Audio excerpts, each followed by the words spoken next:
makes you drink tea all day long. Mm-hmm. Yo. We gotta move. We gotta move. We gotta move. Oh, wait, can you put this on too? Hello? Let's just ping Discord and we'll go from there. Hello, YouTube. Put this on your... I'll do it when I can. You better do it now.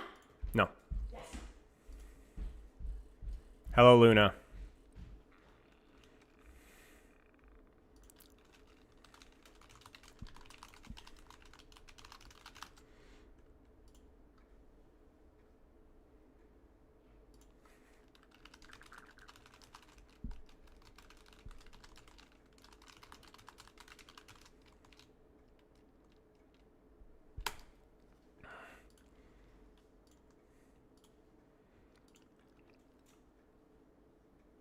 You got banned. Hey, Carter.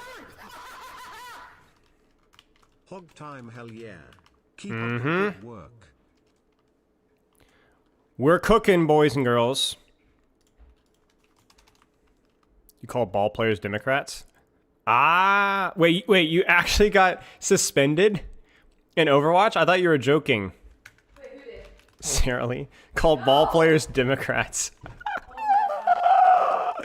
I love that from you, actually. You should have called them libs. That would have been better.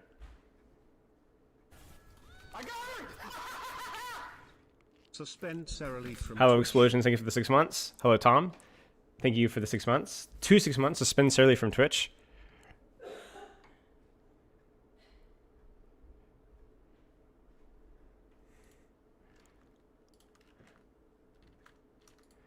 Let's find the lowest res picture I can find of Roadhog and go from there. Because that's fitting. Cute. The outfit, not you. What is it? Comedy. Hello, GKB. What did you just say? He didn't actually get banned, just thought it would be a good bit. Oh, okay, well. That's disappointing. Thinking about it. I don't even have to think about it. Okay, let's cook. Let's cook. We're gonna run on a tight schedule here. I've got a big old tight ship here.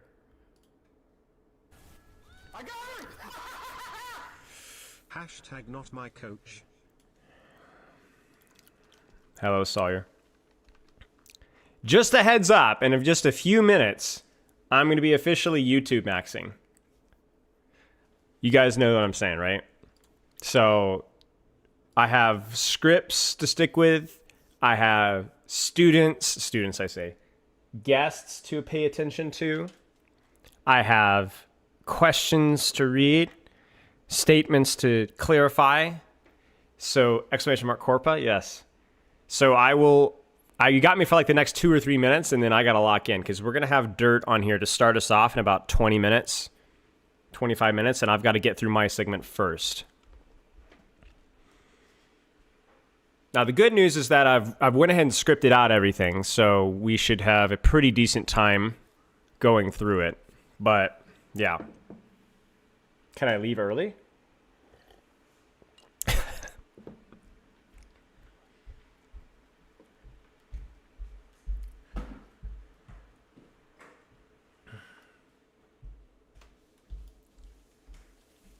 What do you eat to get your vitamins? Beef and coffee. Beef and coffee. Coffee and beef is the meme, right? Maybe one of the ways Hog can get more consistent Hello, pressure Lord. and less overwhelming reward for landing Hook is literally to give him a more standard mid-range gun TBH. We're going to talk about that a little bit. YouTube shilling? Absolutely. Hello, Nausicaa. How are you? How's my newest patron? That sounds so strangely condescending. It's perfect.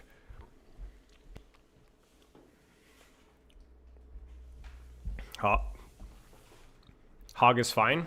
I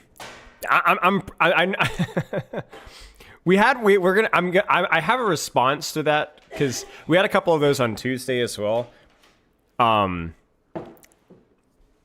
So yeah, we're gonna try to power through this. I'm kind of coming down with something. I feel kind of poopy, but I just have to stay turned on for like 3 hours and we're good to go. 2.5, 3 hours. Like, it's not that much. I've already done the coaching, which is the hard part. We're almost at, oh, it's just sugar or something. What? Oh, come on, dude. Like, whatever, dude. This guy. This guy. Twitch chat and my wife are on the same page. Did they say the same thing? I Yes, they did. I didn't even notice. called him out, chat. I called him out on your behalf. Dude. It's okay. It's gonna be all right. It's gonna be okay. All right. Are we good to go? Are we good to go? We closed on my coaching session here. What's up, nice?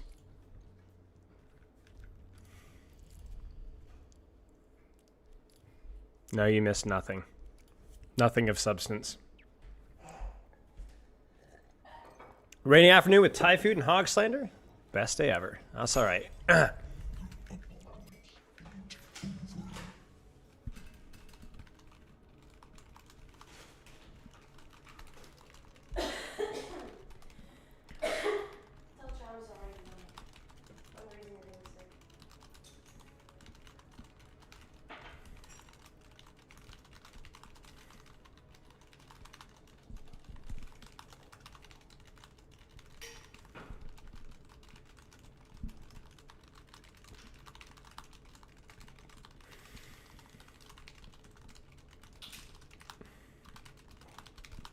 I'm East Coast.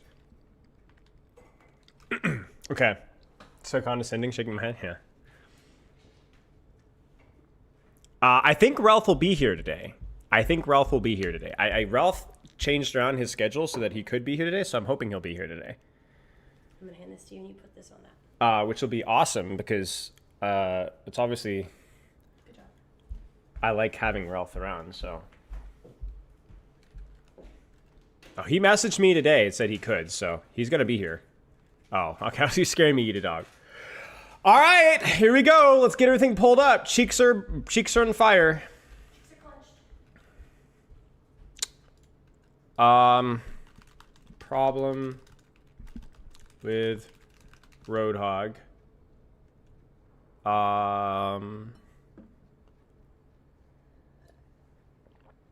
Script is here. Face cam ready. You guys ready for YouTube mode? I will probably have moments where I'll talk with Twitch chat here and there between sessions, maybe towards the end. You know what this is? Bullskunk, thank you so much for the raid, mate. You're just in time. But we are like fully locked in YouTube mode in here. Not just because funny YouTube video, but because generally with these projects, I have less time for questions. So let me make doubly sure there's nothing else here.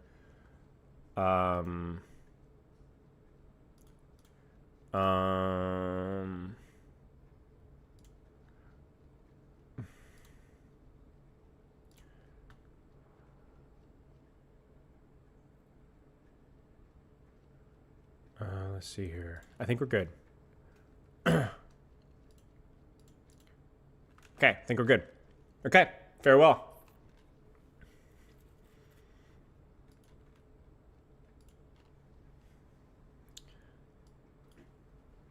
What is the problem with Roadhog? Okay, first off, the game is not burning. It's not the end of the world that Roadhog is relevant for a short period of time, but it feels like every single time that this character has above like a 45% win rate, the entire world flips out. Now, we've done discussions like this with both Sombra and Mercy, discussing Sombra's problem with bans and Mercy's problems with bans, respectively. However, today we're going to be talking about something a little bit different, because the purpose of both of those discussions was asking what common ground can we find with both Sombra and Mercy within the community for people that both play Sombra Mercy and hate Sombra Mercy, and we're going to be doing the same with Roadhog. But not only are we going to be discussing what Roadhog needs, but also discussing why people hate him so much and what things probably should change. This isn't just a hit piece on Roadhog. There are many folks, even me, that would be happy at times if Roadhog was just in the gutter rather than have a high win rate, because he just makes the game miserable. But if we wanted to do that, the answer is really simple. Just leave him in the gutter. Today's piece is going to be more about if Roadhog were to be a functional tank with a relatively decent win rate, what would that look like from both people that play Hog and people that hate Hog? As I said, first off, the game isn't burning. Just because Roadhog is relevant here, it doesn't mean that everything, the world's ending here. The game is in a good state right now. This is just more of a question of, okay, people are still frustrated with Roadhog right now, so what can we do about that? And I always like leading discussions like these because I think they're more productive than just sitting there and debating. I like having different voices in here give their 2 cents.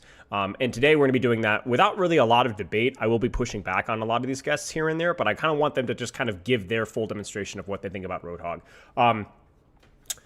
Let's see here. Okay, so let's just go ahead and start off with a provocative comment that boils up my opinion of Roadhog. Roadhog is not a tank. Or, if he is a tank, Roadhog is the most team-reliant tank in the game. And so what really is a tank? Tank is something that creates and actively holds space for longer periods of time. Really, every character in Overwatch has the capability of creating and holding space, but tanks do it for much longer periods of time and with much more consistency. They are either perceived as a threat, so they get attention. They have a big burst of pressure on timing of their cooldowns, or just consistent output of pressure over long periods of time. And Roadhog kind of has 2 problems with that. First off, his threat through his hook is very much pass or fail, more so than any other tank. His ability to directly create threat, directly create space, is more, do you hit the hook or do you not hit the hook? And if you compare that to literally every other tank in the pool, none of them are as inconsistent as Roadhog with that mechanical pass or fail check. And in addition to that, to consistently threaten with hook by actually hitting the hook, it's not just even a mechanical pass or fail check. You're actually, more often than not, reliant on somebody else on your team, usually DPS, setting up the opportunity for pressure. It's like Roadhog is the off tank that just can't create space on his own anymore, and you're relying on your DPS to tank for you so that you're more likely to hit hooks. Because the thing with hook is it's not just a mechanical pass or fail check. It's a projectile that is reliant and is more consistent to land on somebody not denying that hook. Thank you for the sub. And that requires distractions. That requires somebody else taking the initiative that opens up opportunities for you to hit hook. And that's the problem with Roadhog. We're going to go into a lot of other problems with Roadhog, but the biggest, most important problem with Roadhog is he does not have a consistent cycle by which to maintain and apply pressure. Your mechanic check requires you to have enemies that are not giving you respect. Other tanks require follow-up. That's just how tanking works. You require your teammates to follow up off of what you're doing. However, Roadhog requires setup, and he's really the only tank in the game that needs setup. This is honestly why, for those of you guys that are 6v6ers, this is why he works a lot better in 6v6. He's still really toxic in 6v6, but he has another tank to create those opportunities and distractions for you, even if it's just another warm body, because he follows up off of his tank's pressure elsewhere. The problem in 6v6 is that the way that he creates pressure is still very feast or famine. He's still very frustrating to get to. We'll talk about that later. For me, I think boiling down hook as something that punishes bad positioning or lazy plays is just lazy thinking. He just punishes you simply for peeking him.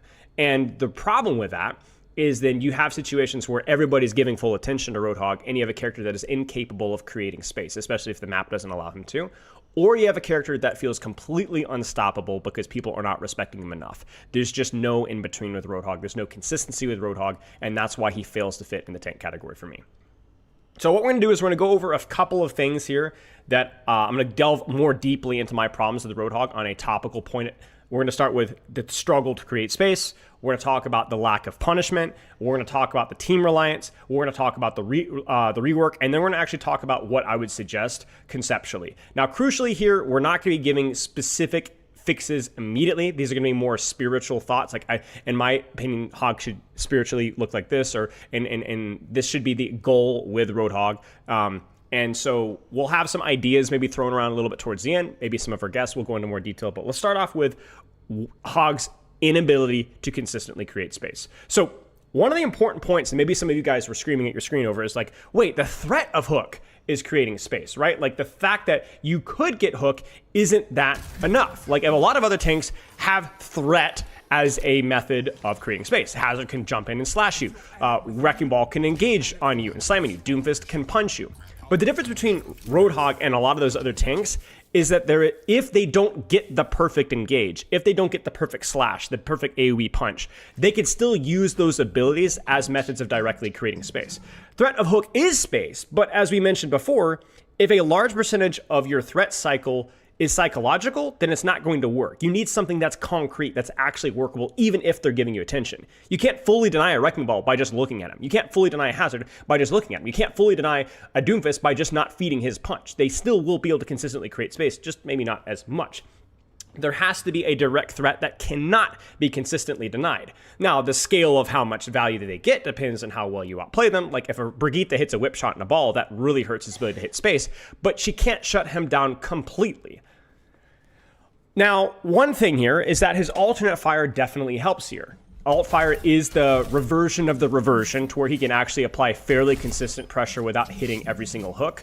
But the irony here is that alt fire in its current implementation, which better than it was prior to the after the first rework, gosh, it's so complicated.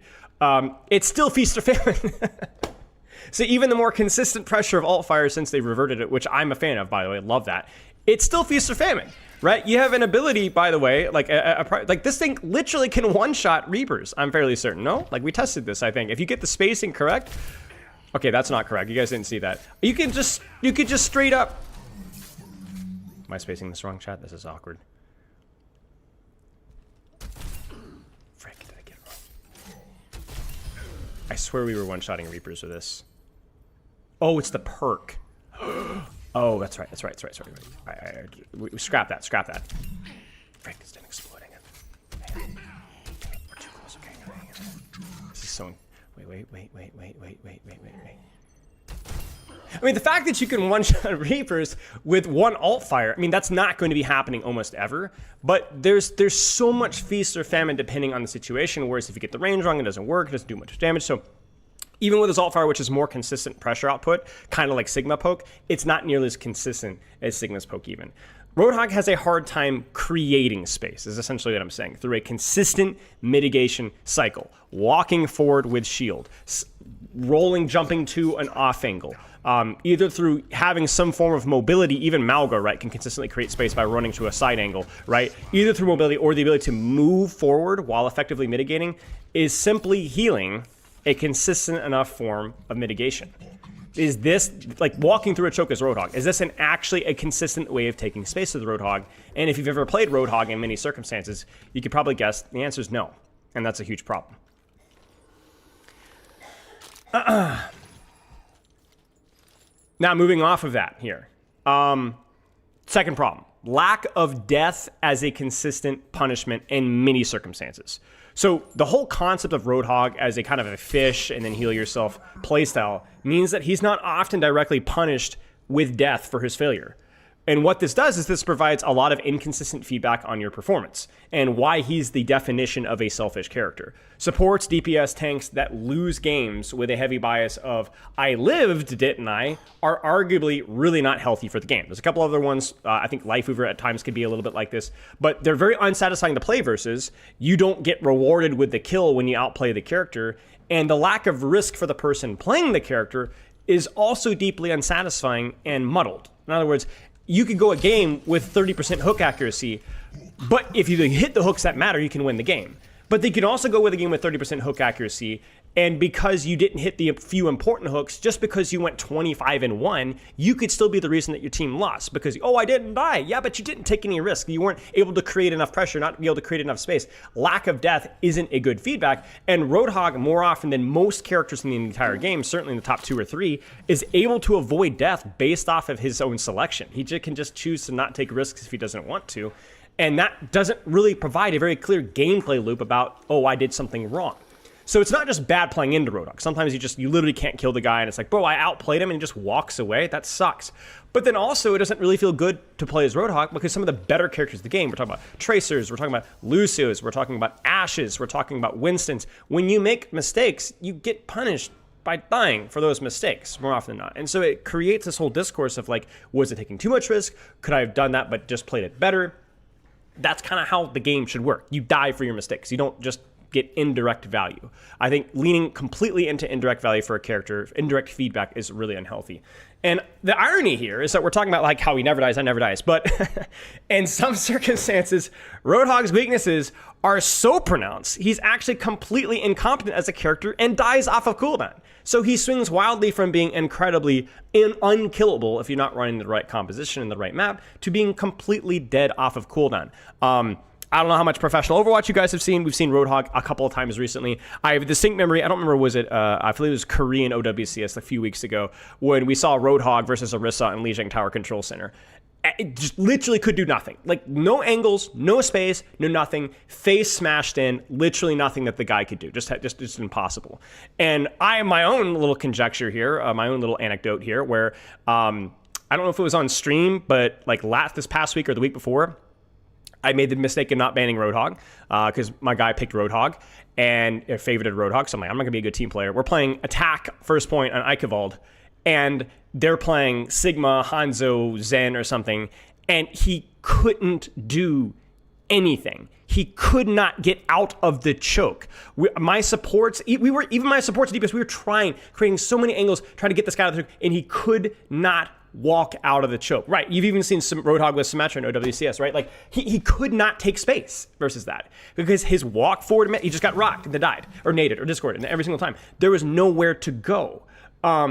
And in that situation, you have to wonder, it's like, what is a Roadhog supposed to do? So this guy literally, I think he had 4 or 5 deaths in like 2 or 3 minutes, dying first every single time. Now, again, I'm not saying that, oh, I had that one bad experience with Roadhog, therefore it's a common, but you guys know what I'm saying. Like, there are certain circumstances with Roadhog when you are incapable of actually creating space. You're incapable of actually doing anything. And yet there are other circumstances when it's almost impossible to die. It's this big feast of famine, lack of death, or death comes too easily. Moving to point number 3 here. And this is team reliance. Now, we've touched on all of these points with my summation a few minutes ago, and so I'm just delving more deeply into each of these points before we move on. So we're going to talk about that team reliance we talked about. How many of you guys heard Roadhog is the selfish character? You pick the character when you don't trust your team. You swap to Roadhog when you're trying to carry. You guys heard that? You can't trust your teammates, so you pick Roadhog, right? I mean, that's been said for years. My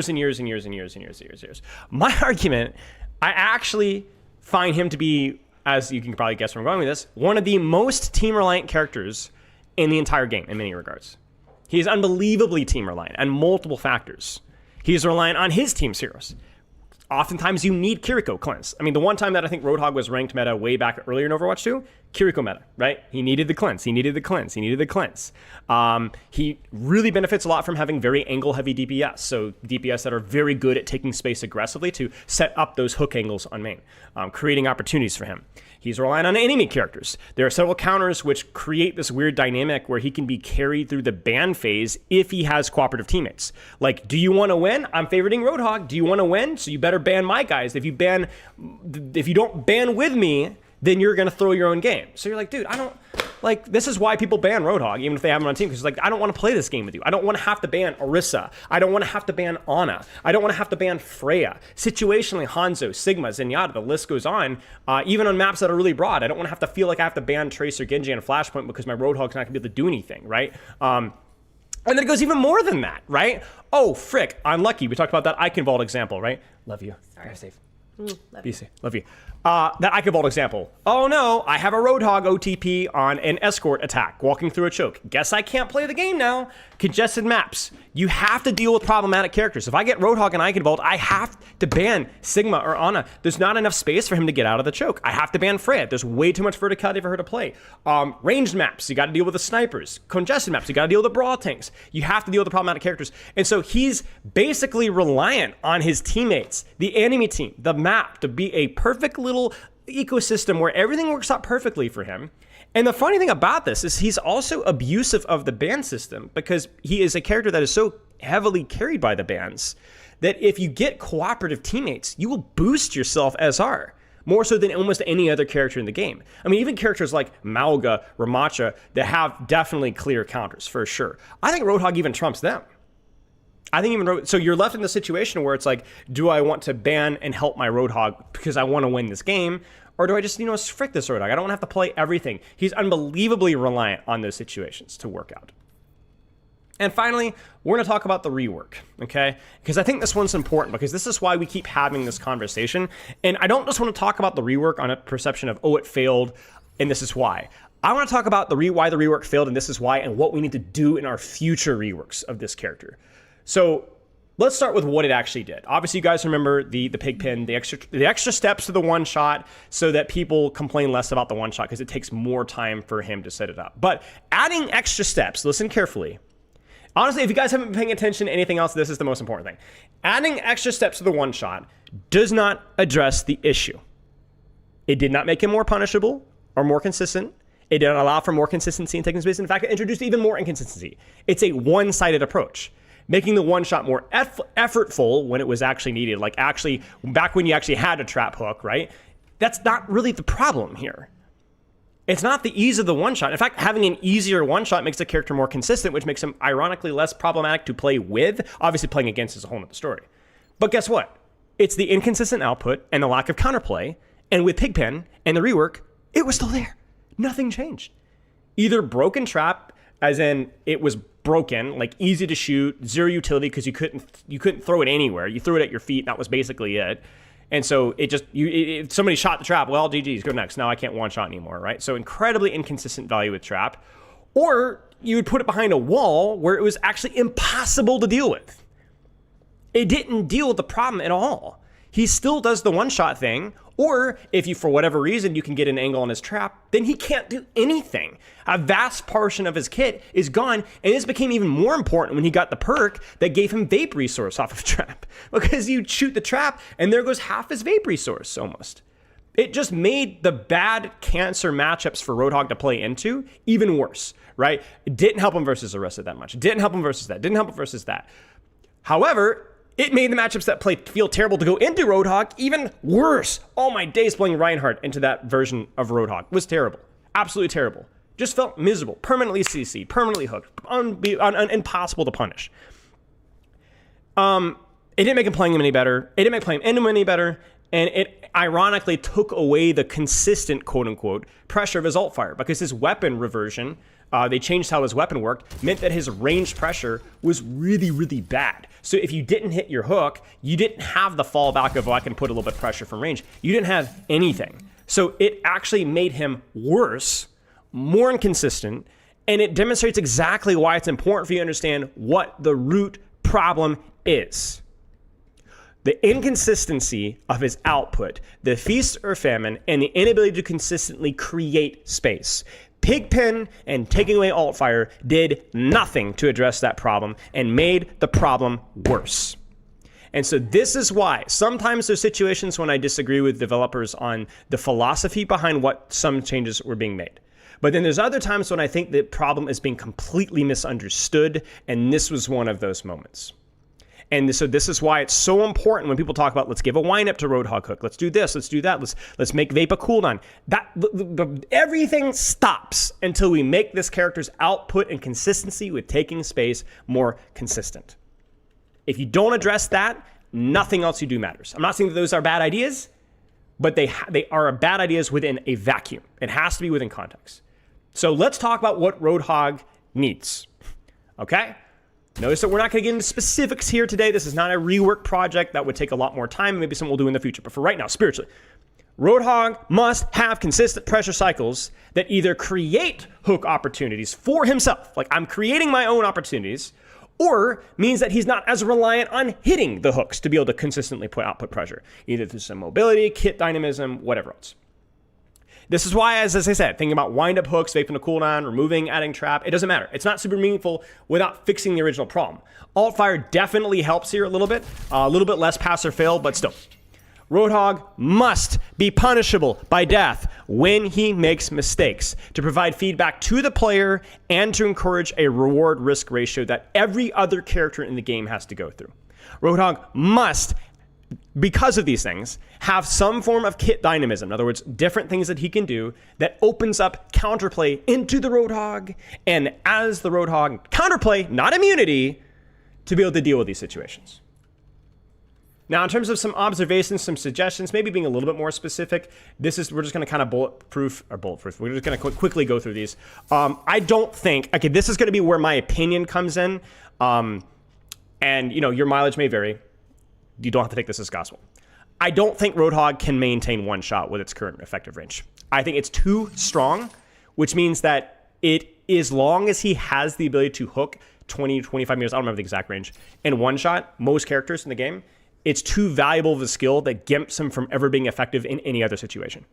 As long as he can do this, then you can't make other aspects good without breaking the character. I also think that Roadhog cannot have vape in its current form as mitigation. It's completely unpunishable in a large percentage of situations and completely impotent in others. It doesn't keep him alive in other situations. It's way too inconsistent of a mitigation, and I think it's the most inconsistent form of mitigation we have in the game, because even characters like Malga with overhealth, cardiac overdrive, some of his perks allow for more consistency of mitigation. And by the way, I'm not a big fan of Malga's mitigation either, especially with his hitbox size. I think vape is I think in its current implementation at least, has to go. I do think Roadhog needs to maintain hook in some form, as it's the most enjoyable aspect of his kit and the one that is most tied to his hero fantasy. Now, how that's implemented, I don't know. We'll maybe talk about that later. I do think, you guys are going to laugh, I think that he needs to have some form of mobility to effectively use his size, strength, and hero model effectively. I think he needs mobility. Do I think that he needs a grappling hook? Not necessarily. Do I think that he needs a jump? No. Does he need a little motorcycle to ride around on? Not necessarily. But I think range tanks by design, characters that can apply pressure from range, they just have to be a little bit more slender or have more consistent forms of mitigation, because otherwise they're incapable of taking space and holding space consistently. I also think with a character hero fantasy, it doesn't make sense to make him a full-on range tank.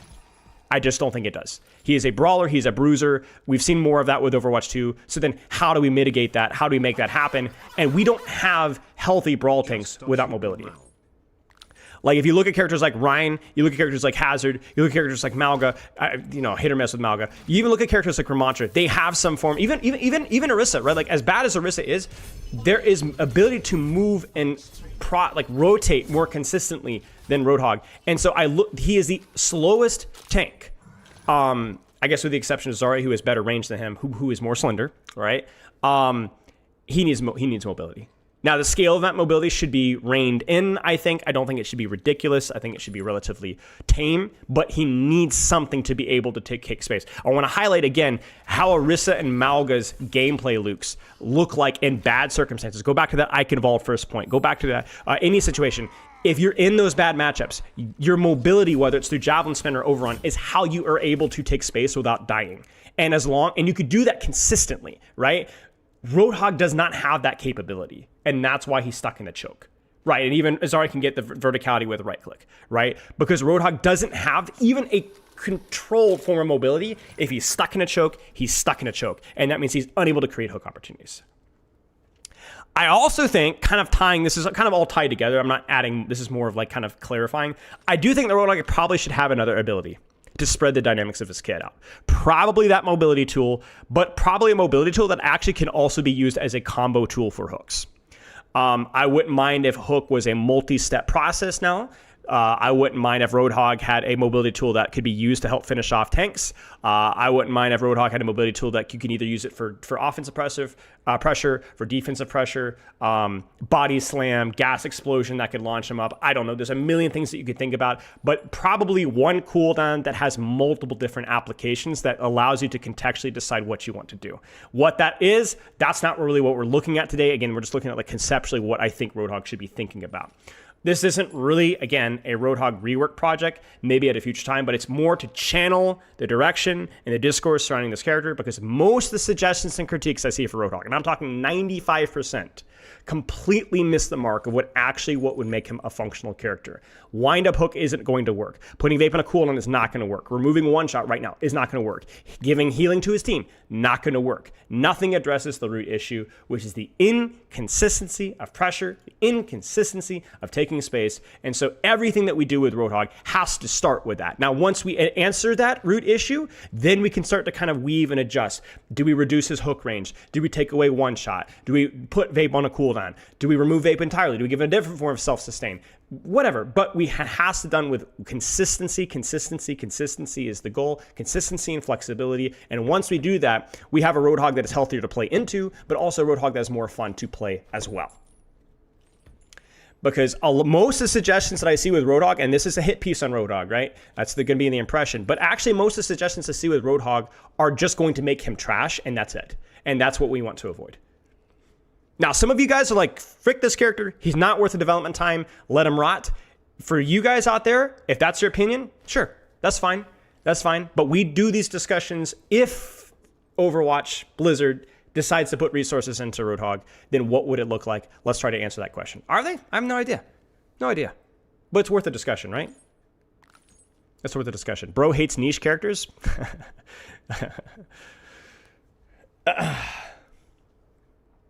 Okay.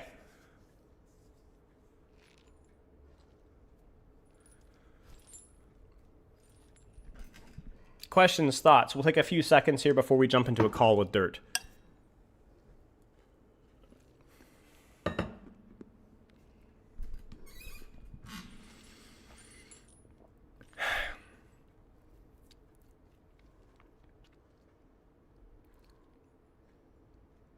There's two types of people in my and YouTube especially. It's like, just delete the character, he deserves to be trash, or why are we wasting time thinking about him, he's fine.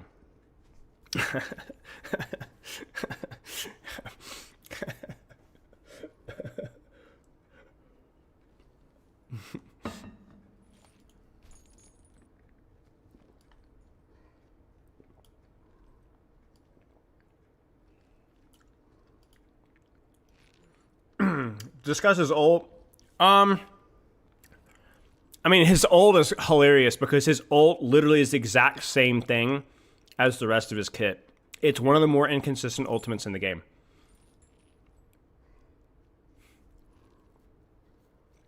Agreed, Gavin. Yeah, he's just one of the more inconsistent. I think his ult is like amazing in certain circumstances, like A tier ultimate, and then it's like D or F tier in other circumstances. I mean, it's just, not every ult has to, like, it's, the thing with Roadhog is there's nothing wrong with having inconsistent aspects of your kit. There's a lot of, like, pretty decent characters that have inconsistent aspects, but Roadhog's problem is that basically every aspect of his kit is inconsistent. Every aspect, right? Like, there is not an aspect of Roadhog. His mitigation, inconsistent. Hook, inconsistent. Alt fire, melee, whatever relevance, inconsistent. Ultimate, inconsistent. Everything's inconsistent.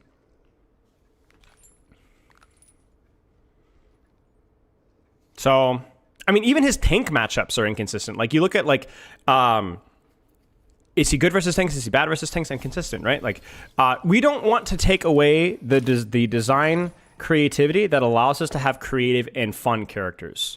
That we're not making gray characters. That's not what Overwatch 2 is about. It's about making sharp designs that have enough flexibility to work in other situations. And if you think, oh, seriously, look at Wuyong, look at Freya even, Venture, you know? Hazard, Juno, these are not boring, homogenous characters. You know, look at Tracer, look at Genji, look at Winston, look at Ana, look at Ashe, right? You can have unique, sharp, even designs, but yeah, okay. I think that's yeah, Lucio. Apply, you gotta wait. We're doing Dirt really fast. Can you wait like 20? I've got Dirt first. I'll play one more game? Okay. All right, Dirt, are you ready?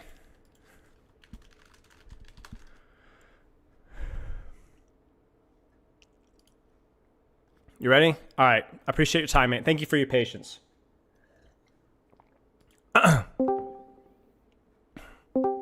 What's up, mate? How are you? Heyo. Thank you so much for doing this. I appreciate your patience. Sorry for the delay. We got off to a lot of things today, so appreciate your time. No, you good, man. I was just doing homework. All right. So I guess we could start off with, for those that don't know, your accomplishments in the pro scene and in the ranked ladder. Introduce yourself, what you do, and then I'm going to let you have the floor. I basically played Hog in tournaments like for 2 years. I made it to OWCS with Hog and had been coached on Hog with some contenders, coaches, yada yada. Yeah. But basically, I've been playing him for a very long time and ranked, and I had champion with him before the inflation. But That's crazy. yeah, That's crazy. What was that, like 0.01% or something crazy like that? So that's insane. yeah, the inflation is insane. Everyone's champion now. I'm like, oh my. Yeah. Except for me. I don't know. I must have missed the memo. So, okay. So Whatever, talk to me about Roadhog here, because as I kind of told you, I'll push back here and there. I'm going to ask some pointed questions, but the point of these discussions is not as much debate as it is getting an expert on the character's full opinion, good things, bad things, the vision, the design, what you like, what you don't like, and trying to find some common ground, I think, is the big thing for me. So take it away. All right. I think Hog is at his like most OP state right now. I mean, for the first time, I'm playing Hog in like tournaments, and I'm actually like not a terrible character. I'm just this feels a little wrong. I can one shot Reaper. I can two shot combo Azari very easily. Stop a push, or like I don't even have to bait myself anymore as a Hog. Like for my Right. teammates, I could just do all. I think the one shot is very. Whew, it's very, very strong, and it should not be this strong. I feel like I don't know. So what got you into playing Roadhog in the first place? Like, of all the things to play, you're the one-shot hook guy. What got you into it and playing initially, and how have you found so much success even when he wasn't strong? He was fun. When I first started in Hog, like I started like season 1, but I prefer to start like talk about the rework, I guess. When they did the rework, they made the hook like 3 meters, like 4 meters range, like you're apart from them. They like gutted it. Yeah. And a lot of Hog players were saying like, "Oh, it's unplayable. We can't one shot anymore." So I stayed in like practice range like for 2 hours trying to figure out a way to cheese it. And I figured out something called a spin hook. When you spin him, you just turn it into a 1 meter hook. So I kind of abused that in OWCS stage 2 a lot. And that did kind of get me to group stages, but that's really it. Sure. And then I learned to like bait myself and like play around my teammates. Because I like Hog as a concept of character. I liked him a lot because he just sucked as a character. When I first like played him. He was really weak, and he was gutted to the floor that nobody wanted to play him. He had his 8-second wave, it can just be cancelled. And he had like 700 HP, and he just blows up. And his right click and his left click was like very weak. So you were appealed. He appealed to you because he was bad, and you wanted to make him work. Is that what you're saying? Yeah. That's crazy. That's crazy. So how did you make him work? Like, I'm talking ranked here, even. I just learned like little niche techs and stuff, and that like doing those techs really made me happy. Cause like nobody could have one-shotted, and I was the only one like kind of one-shotting. Cause I have like a very high sense. I play on like 3,400 DPI Oh my and like gosh. 8.04. Yeah. That's crazy. So I just kind of abused that to like just do a lot of techs and learn stuff. So like I learned Sure. a stole hook, spin hook. Sure. I just named it myself. Not really creative, but nobody Yeah, else if did it, it, if, so. it, if it does the job, if it does the job. So what are your thoughts on, like, you kind of talked about your opinion on, like, Roadhog's strength. You think he's too strong, too easy. Oh, I'm getting too much value out of him. And you initially played him because he was more challenging here. But obviously, like, today, I'm talking more about, like, the problems, the good and the bad with his design. So from you, if I'm giving you the Blizzard chair, you're now the developer for Roadhog here. What are some things that you would keep with the character that you think that, like, all right, I actually think this is really fun, even if it could be challenging to play into? And then what parts about him do you just find incredibly lacking as a design? Or maybe you don't find anything. Tough question. I like Hog's kid, but like I don't know.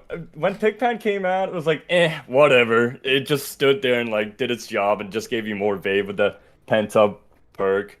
Is that It why didn't you really didn't do like its- it? Is just didn't do anything? It did some stuff. I learned that you can put traps inside of boxes and they just still activate through it. It's like little niche stuff. Right. But nothing crazy. It helped you hold the space, but after the trap was gone, it's just like, oh, well, I gotta get out of here, so What just about kinda taking run space? away. Ooh. It helps you a little bit. Like, let's say you throw your trap behind the tank while walking up, and they're trapped and they're forced to back. But if Right. it's like Mog or Orisa back then, they had the 5-second both hearts, and he just mogged like Nano Whole Hog, Nano Bastion, and there's nothing a hog could do. You just have to swab. Right. So you're saying you like certain aspects. Like, keep going here. What aspects are you really click with you? I mean, Hook feels like the obvious low hanging fruit. I don't know if that's the same with you. I like Hook and Vabe. I like the right click, but I think it's unhealthy and it doesn't make sense because it's like inconsistent. I'm not gonna lie. I mean, Hog's whole kit is literally inconsistent, but That's what it's like we a were 50-50. ranting about, you know? Right. Yeah. Right. I mean, best way to is just give him like mobility.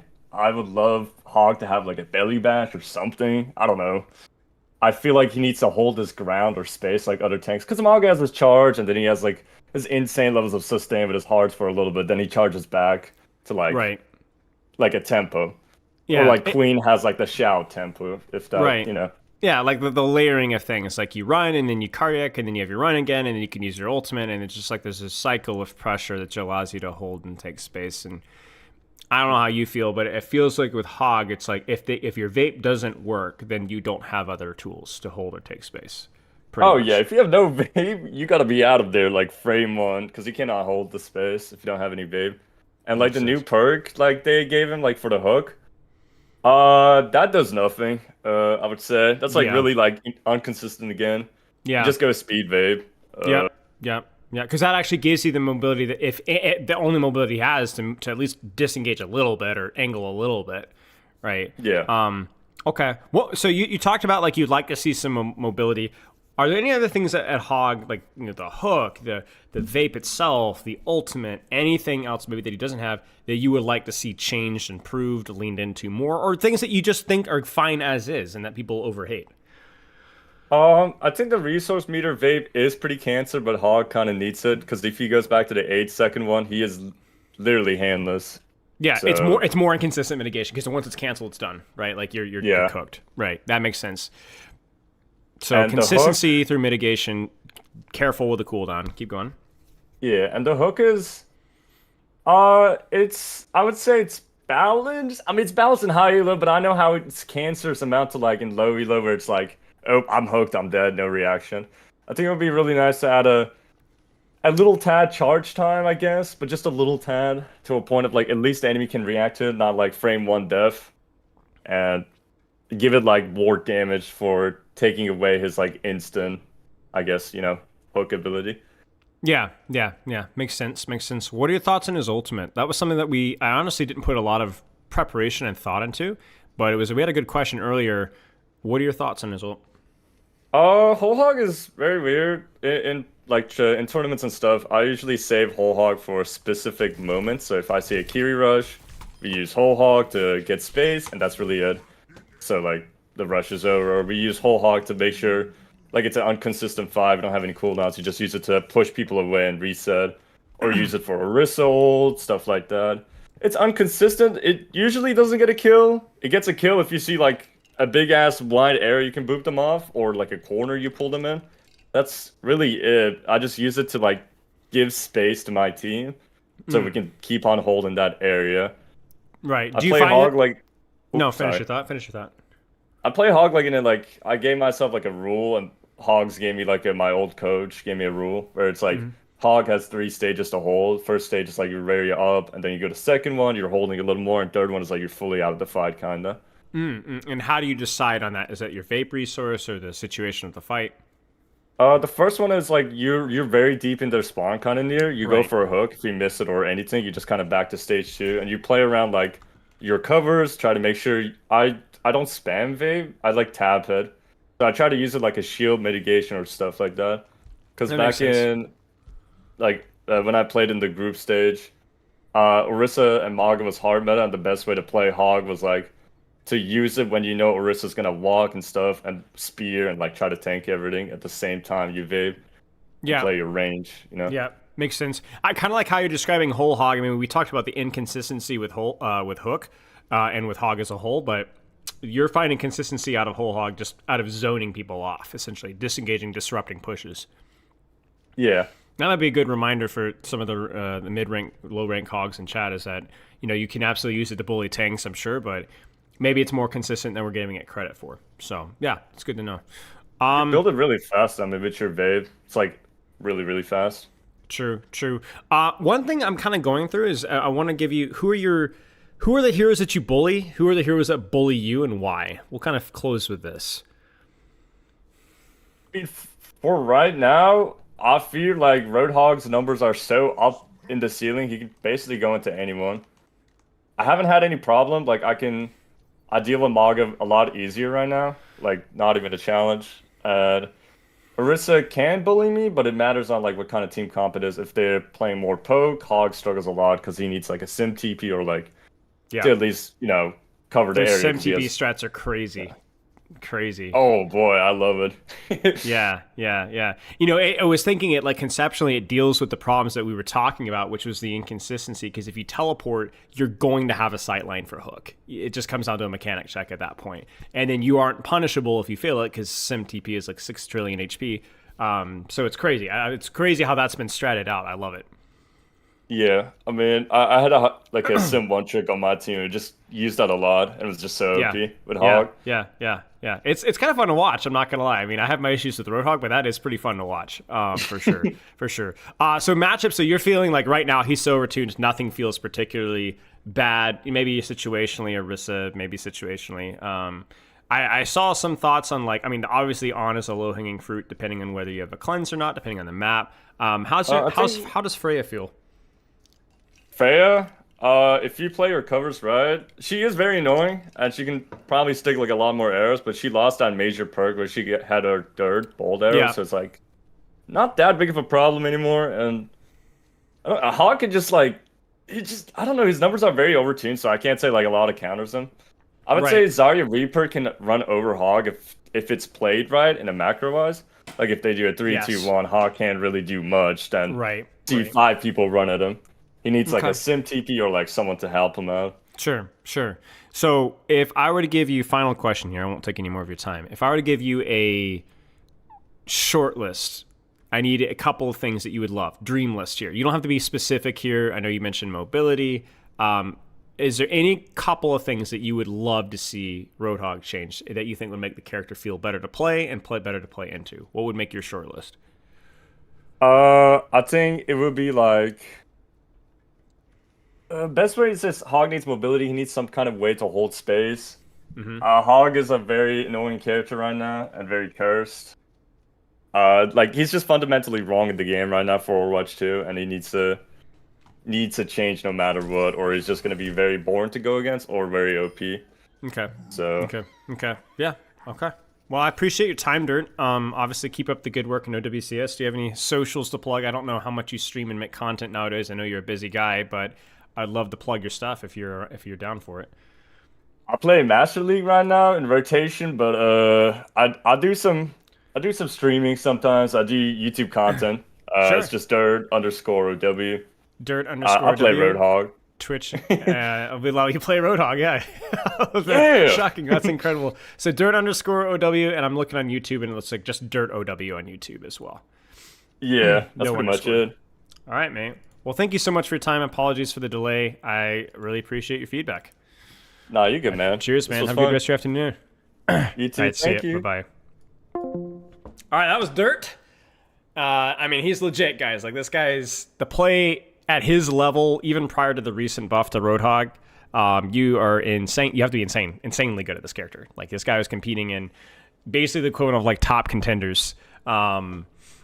And we're not just talking about rank play here. We're talking about like this guy was competing at the professional level, and also being a student at the same time. So insane player, insane guy. Obviously had some good takes there, and interesting to see that what he was saying about the mobility side of things. I guess Dirt was an interesting case because he described it as I got into it because it was kind of bad. So it doesn't seem he's kind of up to the challenge, right? So obviously maybe his reasoning is different than the average Roadhog main. But yeah, some really interesting takes here. He said it was just because it was challenging. That's why. And I think one of the things about Roadhog is whether you love or hate Roadhog, you have to admit that the character, there are aspects of the character that are insanely satisfying. Like I would say for me, Hook has always been like a top 2 or 3 ability to land in terms of satisfaction, up there with like Sleep Dart, right? It just feels amazing to land, right?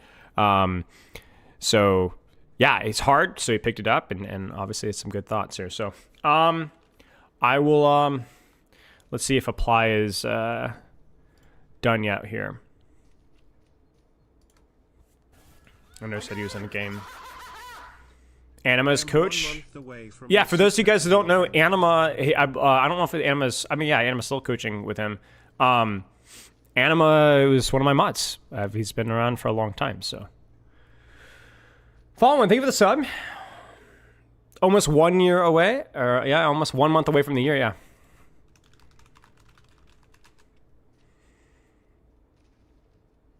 Ghost Dash, disabling a dive with whip shot, yeah. I told Apply, and I quote, I just rant, just go. We've got a lot of structured negativity here, and I wanted a good hog hater. I asked Muma, but Muma said he was too busy, because I saw Muma's tweet. But I figured Apply would be a good shout, so we'll go with that. And then we have, I think, 6 at 5. What time is 6? Yeah, we have 6 at 5, so we've got plenty of time, and we'll go. I had a Reddit thread as well on r/Roadhog means asking them what they like about the character, and we'll probably do that after. We'll fit that in somewhere. That might be after Realth. I'm not sure yet. Apply been writing. Well, Apply's just gonna do a line of cocaine and just go, you know. 6 at 5, and frick you guys, frick you, man. From Muma, from yours, yeah.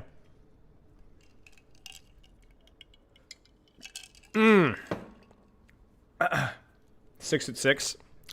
I'm not responding to you guys. You guys are not worth the response.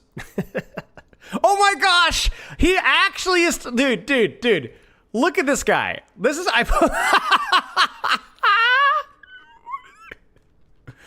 What is he doing?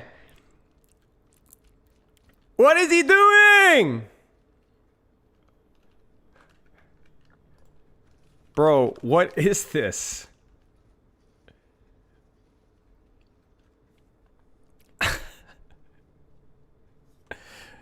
Freaking DPS players manifesto. You took too long and started writing his thesis? Hey man, we're on time. We're actually a little early. He was earlier than early. You wrote a suggestion in the Reddit and you're not hung. I mean, that's fine. We'll go through them. I'm not going to be able to go through all that Reddit, but I want to prioritize the top comments. And we'll go from there. He's ready to yap? Yeah. 6 my goat. Yeah, 6 is crazy. 6 is really, really good. 6 is also played a lot of 6v6 and 5v5, so pretty diverse opinion, which will be good. Shout out to Gavin, patiently answering questions in Twitch chat for free. Thank you, Gavin. Everyone say thank you to Gavin. Swear your allegiance in your firstborn child. We don't deserve you, Gavin. That's true. Swear your allegiance. Well, you got to spell allegiance correctly at least, otherwise it doesn't count. Win 6 coming on in 30-ish minutes. 30-ish minutes. Could be sooner, could be later. It will be around there. Can we analyze Apply's manifesto at some point? Yeah, we can. All right, he's calling me. All right, y'all. Wish me luck. All right, bro. What's up? My cheeks are clenched. I saw what you were typing. I can only imagine. I'm ready. All right. So we just I haven't got the dirt. hog yet. We got. Wait. What do you mean you haven't got the hog? Wait. What are you ranting about over there? Everything. I'm putting all the tanks on a wheel and I'm spinning it. All the. Okay. Go for it. I did all the supports too. Okay. Wait. We'll just do hog for now. Okay, do hog for now, but if you have any spicers, we can always edit it out later. I mean, I'll be glad to edit out as much of it as we possibly can. But give me the spice on hog to start. Okay, well, can you give me a rundown a little bit of what was Dirt's take on hog? Dirt's take was really simple. Dirt was like, I like playing Roadhog. I picked up Roadhog because he was hard. He is wildly overtuned, really inconsistent, and he's kind of cancer. and that was it. Yeah. All right. Yeah. So All right, well, how do you want me to start this? I made some bullet points. Just start from the top. There All doesn't right. need to be Well, I structured say here. this a Just lot. go. I say this a lot on my stream and to everyone else. I think the main part that I don't like about Hog is everybody else in the server. Obviously, the fucking Hog player is having fun. He's on Roadhog. But the problem is when you play Roadhog, especially in a Roadhog mirror, it becomes the Roadhog show. Everything's about Roadhog. Like Widowmaker duels. Yes, exactly. Yeah. Granted, some tanks are always like that, right? But let's say, for example, if it's a Roadhog 1v1, we need the better backline for the Roadhog duel, or we'll lose. It's just how it is. If they have an Ana, we don't have an Ana. Time out. Okay. You're saying he's team reliant in that aspect. Everyone revolves around setting him up at that level. Yes, at the level that I play. Okay. At the level that I play. Okay. I think it's probably different for a lot of other scenarios. Sure. I don't know if it really matters in a lot of other ways. But I know that if I'm gonna, I play support a lot nowadays, and Roadhog's being played a lot because of the recent buffs. And whichever team has the Kiriko wins, because Ana's being banned every game now by Roadhogs, and which is also something. So time out. So you're saying he's relying off of his teammates making the correct bans then? Yes. Okay, so we're getting some serious team reliance. You see, Fly, this was one of my points when I was ranting about it before Dirt, was that he is, I think, one of the most team reliant tanks in the game, and people think he's not, and he is.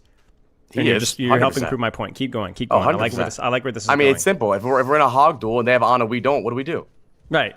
Keep going. We're done. You're cooking. There's a lot of things, right? It's not only just the hero picking stuff, the actual gameplay of it. Like, it really does sit. It's almost like you're watching a show. Like, the rest of you sit there and wait for their Roadhog or your Roadhog to do something.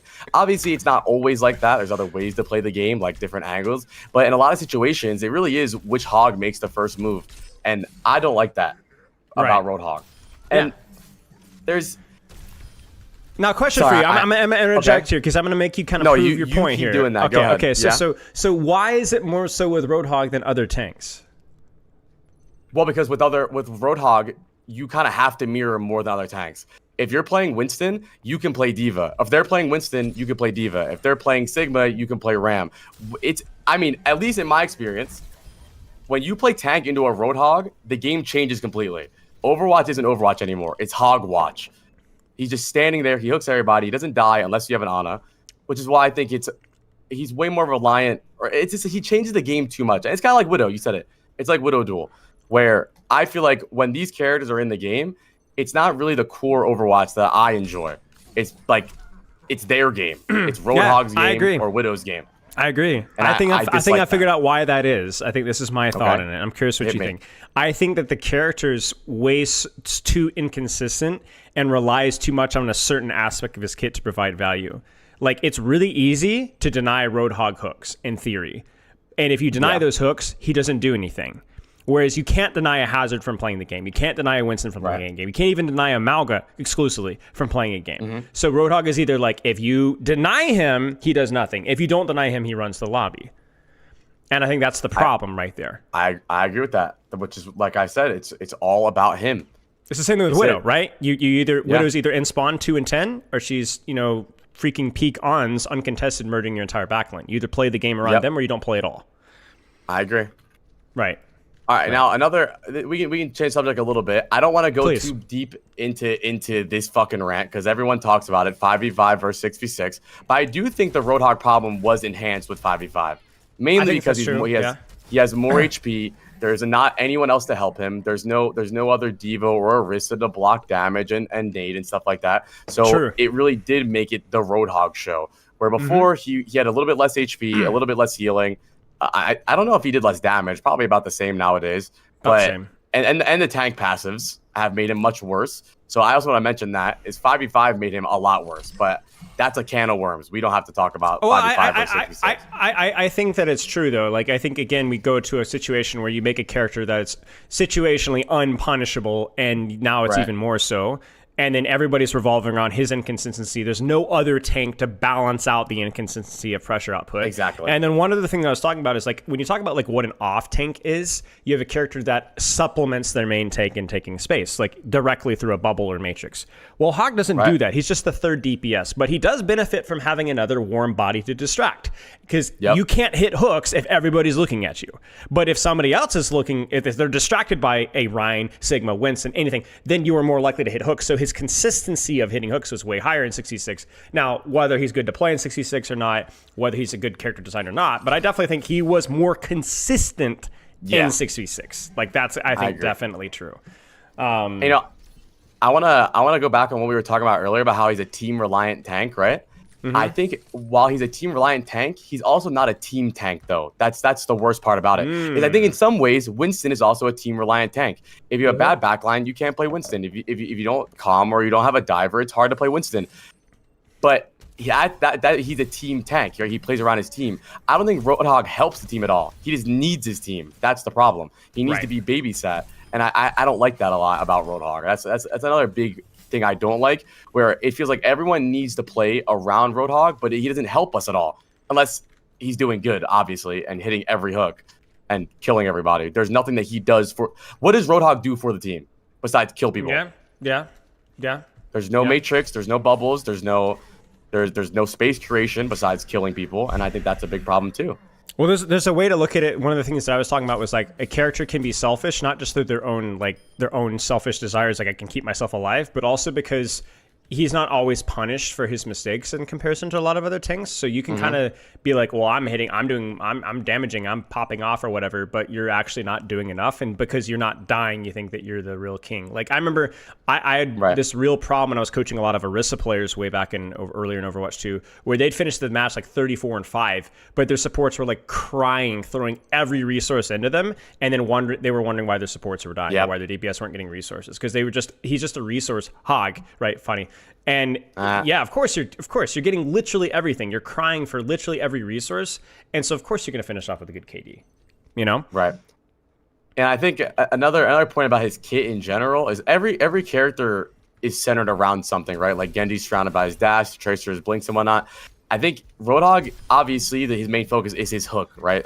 We all know that. But the problem with that is if he misses that hook, you don't have a tank for 6 seconds or whatever. Is it 6 seconds? Yeah, 6 seconds. Yeah. Where with other tanks, let's say Queen has a bad axe, she still has Shout and Knife to do something, to create space for her team. There's other ways to play the game with other tanks if you mess up your initial cycle. Yep. If you miss your first Roadhog hook, what do you really do? Obviously, you have a gun, but for the team play of the game, it just doesn't make sense for this character to be like this. One of the questions I had from my Twitch chat yesterday or 2 days ago was like, if a Winston has a bad bubble, is he still creating space? And the answer is yes, of course. Like, it's not optimal, but you're still creating space, you're still holding space. So even if you have, like, Winston is like a really long cycle of a cooldown, right? Like 12 seconds for bubble, right? But it's still doing something. When a Roadhog hits a hook, it's strictly pass or fail. And I don't know another tank that has a strictly pass or fail cooldown. Yep. That the entire kit revolves around that cooldown. Like you said, even Queen Knife, it's pass or fail, sort of. But there's still other aspects of her kit to provide pressure. He's strictly pass or fail, and then there's not a lot in between those cycles, not as much. Yep. Again, the Widow example, we keep talking about it, right? It keeps coming back to Widow, another character that, unsurprisingly, is hated a lot. Yep. I'm not a big Widow guy either. I don't like Widow either. And then just to keep mentioning about the kit and being robbed around Roadhog, I don't know if there's a middle ground, right? Like, we keep trying to balance Roadhog, but if I close my eyes and I start dreaming, I don't know what that looks like. What is a balanced Roadhog? I can't imagine. I feel like he's either terrible and can't do anything, or he kills everybody and one-shots everybody. I feel like it's really hard to see where, like I think Winston's in a really good spot right now. I don't think Roadhog could ever get to where Winston is with the way he is right now. I can't see it. I don't know how Roadhog could exist in this game without being OP and without being terrible and never picked ever again. It's just super hard because it's all about the hook. He needs to have more to his character than the hook. I don't know how, but he needs it. I think Queen is a better Roadhog. Yeah, I don't think that's a hot take. I think that's true. Like, there's just more to, like, when you look about Queen, like, she's a little bit more self-sustained, sufficient, right? But not to Roadhog's extent. She also provides a little bit of team utility for the team, right? Yep. She has consistency of pressure output and multiple different ranges. Like, obviously, Queen performs a little bit better up close, but she has like those. She's better in that mid range and then close the distance later, right? She has multiple abilities. She has multiple flexibilities. She's punishable. She dies. She can pop off. And, you know, I think I was talking with Dirt about this, and one thing Dirt was saying is that he said the same thing. He's like, he needs something else in his kit to provide consistent output of pressure. Something that isn't just hook reliant.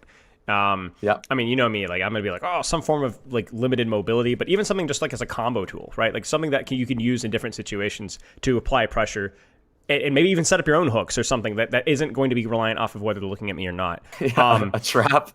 No.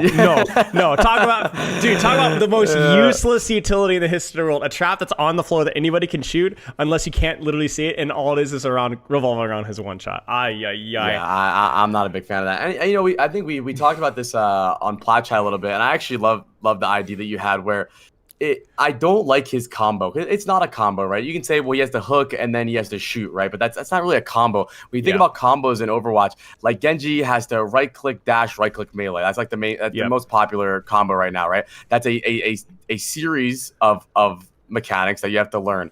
And I feel like I wouldn't mind being comboed by Roadhog if he had to do something else, like you said, like if he had to set up his hook somehow.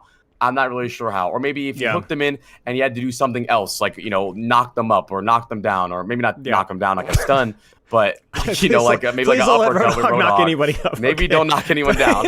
But, you know, like maybe like an uppercut that doesn't stun them in the air. Maybe he belly bounces them. I don't know. Just something more than a gun to my face and I'm dead instantly. I think that would make me less frustrated. Like, okay, I got hooked. He shot me, then he used another ability, and he shot me again, and I died. Like, okay, well, he used 5 things, and he killed me. It is what it is. But right now, it's very frustrating to just get hooked and killed. And I usually play the squishy characters, right? I play DPS, I play support. But I actually think that other tank players have the worst time when it goes against Roadhog.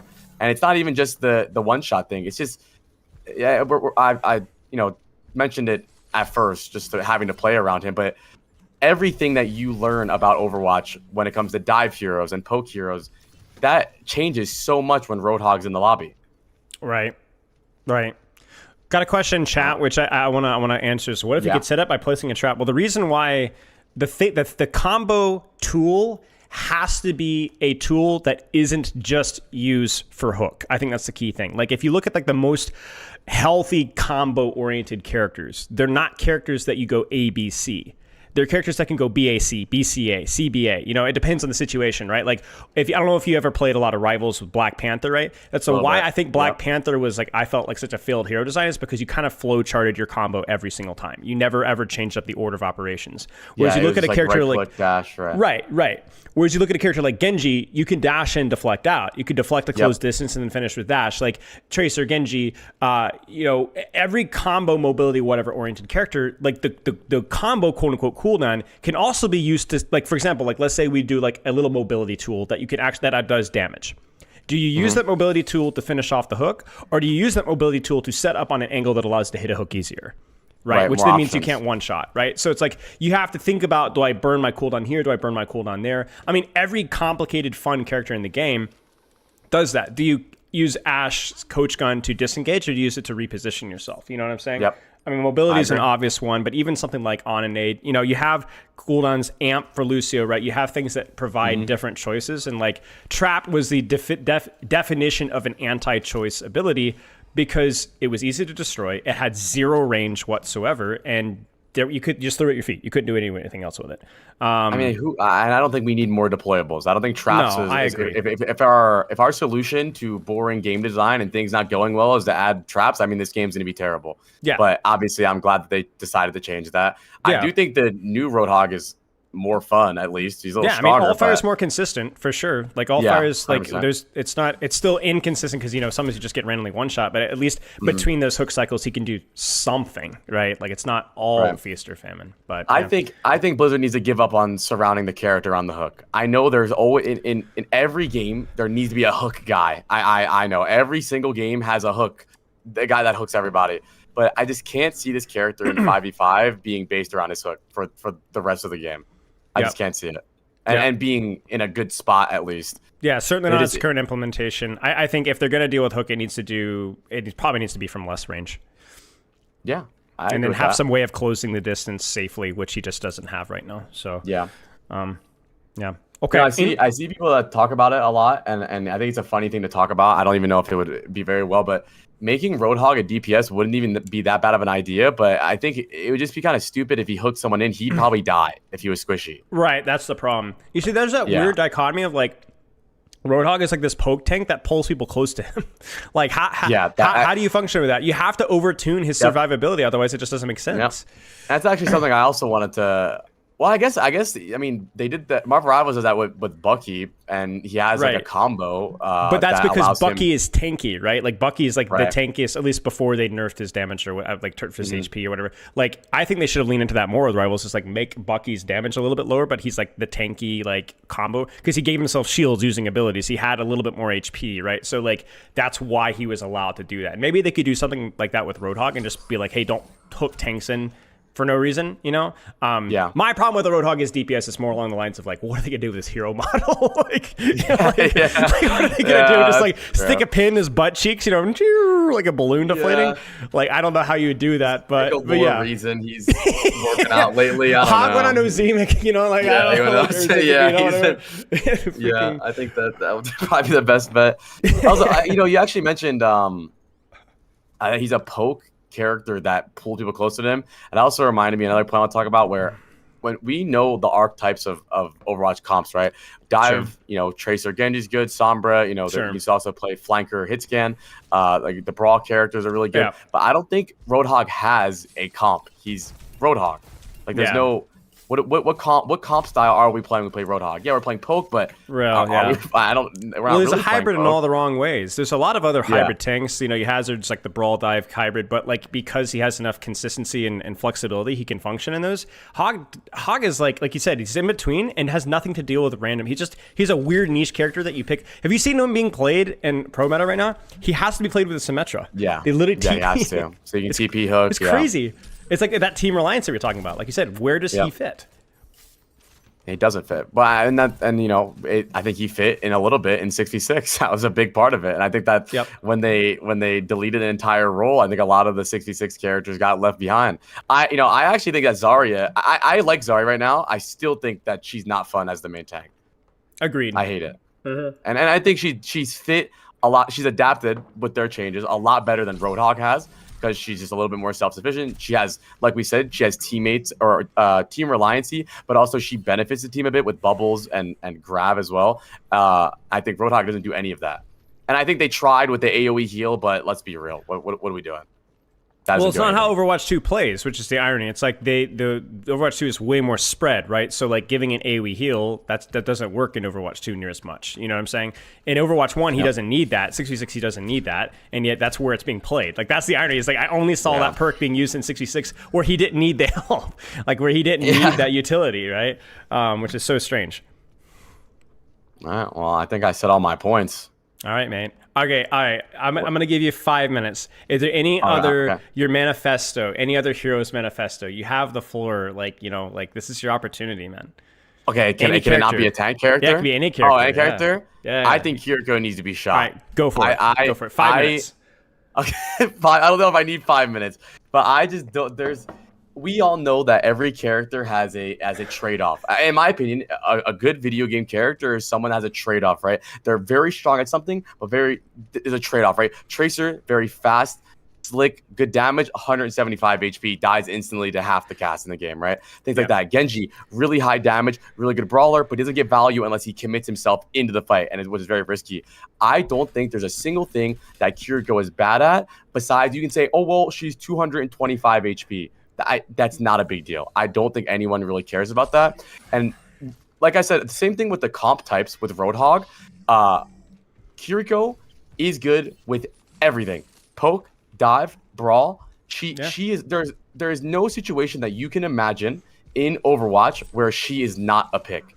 And I think my favorite part about Overwatch 1 and 6v6 was the different reasons to play other characters. Even, it's silly. I think it's stupid, but I even love when they had the defensive category. It was a little dumb, but I like that idea. That was stupid, but I like the idea that some characters are meant for some things. Like I hate the evolution of everything characters. And I know not everyone agrees with this. I don't think this is like the number one take, but sure. I don't like everything characters. Ana's really good in dive, but she can still be played in brawl, but she can't move. So she's good in dive, but she's also risky in dive. Kiri's good in dive, and she's not risky in dive. There's nothing bad about Kiriko. Also, look at her cooldowns. Both of her cooldowns are faster than Bap and Ana's, by the way. Lamp is 25 seconds. Suzu is 14 seconds. Do you think Lamp is stronger than Suzu? No. Okay, why is that the case then? Lamp is 25 seconds. Suzu is 14 seconds. And with the new perk, Suzu's even faster. Ana can't move. She's an old grandma. Her nade is 14 seconds. Suzu is 14 seconds. Ana's sleep is also 14 seconds. Kiri TP is 7 seconds. Yeah. Why is Kiri TP 7 seconds? And I know people are saying, well, she's 225 HP. But her hitbox is tiny. She doesn't need. They can make her hitbox bigger, which would make it a little bit better, or make her even squishier. She has no trade-off. Listen, just take Roadhog and attach a hose between him and Kiriko. Just osmosis right there. 400 that would pound be a good Kiriko, idea. 400 pound Roadhog. Let's just find a happy medium. I didn't even finish the rant where she, I like the Wuyong idea, right? I think his heals are a lot better than people think, right? But they're a bit slow. I think Kiriko's heals are really high and her damage is high. There's no trade-off. There's nothing, right? When you dive a Wuyong on Tracer in close range, you're not worried about anything, right? Because he needs to back away from you. He needs to create space between you and him. He needs to do something. Kiriko doesn't need to do anything. She can fight you mid-range, long range, short range, close range. It doesn't matter. There's nothing. Yeah. I can't imagine what Kiriko is bad at. And I'm not sure. And I guess you can say, well, she has low, normal damage, not headshot damage. But her it's not bad, though. It's not it's tolerable. Nothing. It's fine. So that's my biggest problem with Kiriko is I just want them to change something about her. If she has good healing, maybe less damage. Maybe if she has good damage, maybe less healing. Or maybe make her cooldowns longer. Make her fatter. Oh, don't say that. Don't. I don't want longer support cooldowns. I don't want 16 seconds. We have enough of those. No, that's true, though. I agree with that. Or then make the other supports be able to compete with her. Why is Lamp 25 seconds? Why is Nade 14 seconds if Suzu's also 14 seconds? Why is Sleep 14 seconds if TP is 7 seconds? Plus, with the new perk, and then someone in my chat said the other day when I was ranting about this that her heals are slow to get to the person, and you could say that. But then they made the perk, the new minor perk that you build instantly, where it doesn't matter anymore. Yeah. And on top of that, she has a better ult than all the supports, and if not all the other characters in the game as well. Most of the characters. That's my big problem with her is there's no trade-off. If you could sit here and tell me a situation in Overwatch, if you watch 100,000 Overwatch games, there is not a single situation where Kiri wouldn't be the right pick. Not one. Kiriko, I think, is probably the most flexible character in the game up there with Tracer, I think. 100%. I agree, 100%. She's also the hardest character in the game to counter, I think. I don't think she has a counter. I agree. I completely agree with that. I feel like, Tracer's up there as well with the flexibility, but I also think there's some trade-offs up with her. 175 HP. Mm-hmm. And she can't heal everybody and give them Suzu and also TP. Well, she can kind of TP. Yes, the last time Tracer cannot Suzu her team. That is true. Yeah, and you can't new major perk idea someone for 150 fucking damage. Yeah, there's true. We know when Ana's not good. We know when Bap's not good. We know when Wuyong's not good. I don't know when Kiri's not good. Yeah, she's always good. Kiri in pro play, unless you're playing some wacky comp like Lifeweaver Bap or something like that, or a rare Juno Brig meta for a little bit that ended up not being the meta. It was actually Kiri Lucio. If Kiri's not banned, she's usually played. And I don't see that ever changing. Yeah. Even when Wuyong came out, people thought what about Wuyong Brig? No, it was Wuyong Kiri. Yeah.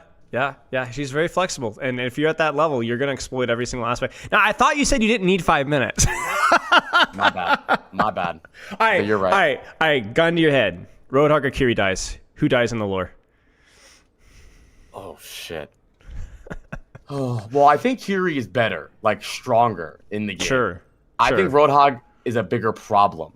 Sure. I think Kiri is very fixable with some changes. I think, yeah, I agree with what Lasqueed said in your chat. Kiri is salvageable. I think Roadhog needs to be completely changed or deleted. All right. And- So Roadhog and eats the bullet. Roadhog gets hit by a train. Yeah. Kiriko needs the full rework, the Ozemic, and then Roadhog just gets shot. Yeah. All right. Yes, Fair enough. I like that fair idea. Enough. Makes right. sense. Well, hey, Makes sense. thanks for having me on. Yeah, cheers, you have dude. 6 Appreciate on your time. later? Yeah. 6 is going to be on in like 5 minutes. So yeah. Oh, hang around. great. So he's just going to tell you how much he loves Roadhog. So you can Yeah, one-shot yeah. everybody. Yeah. That was fun. All right. Cheers, Paul. All right, Appreciate you, GG's, brother. man. See ya. All right, y'all. We're gonna go in like 5-ish minutes. I'm gonna get some water, and then it's gonna be 6's turn. And then after 6, we got Realth, who I already see in chat. Of course, apply. Thank you for coming around, dude. So we've got 6, we've got Realth, then we've got r/Roadhog mains. We've got two guests, and then me. So we're 3 for 3 on Roadhog needs something else to do. So I think that like there's some consistency there. Question is, what is it going to be? And I think the big thing is that we don't make Hook have extra steps necessarily. We just need more things, an ability that does more than one thing. AKA isn't just about more damage. It needs to be more flexible. More different ways to use it. And not just because dynamics is fun. It's because the character needs more consistency with pressure output. Obviously, the Kiriko rant was pretty funny, too. So, all right. Actually, I'm going to be right back. I'm going to pee real fast. Be right back.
All right, we're back.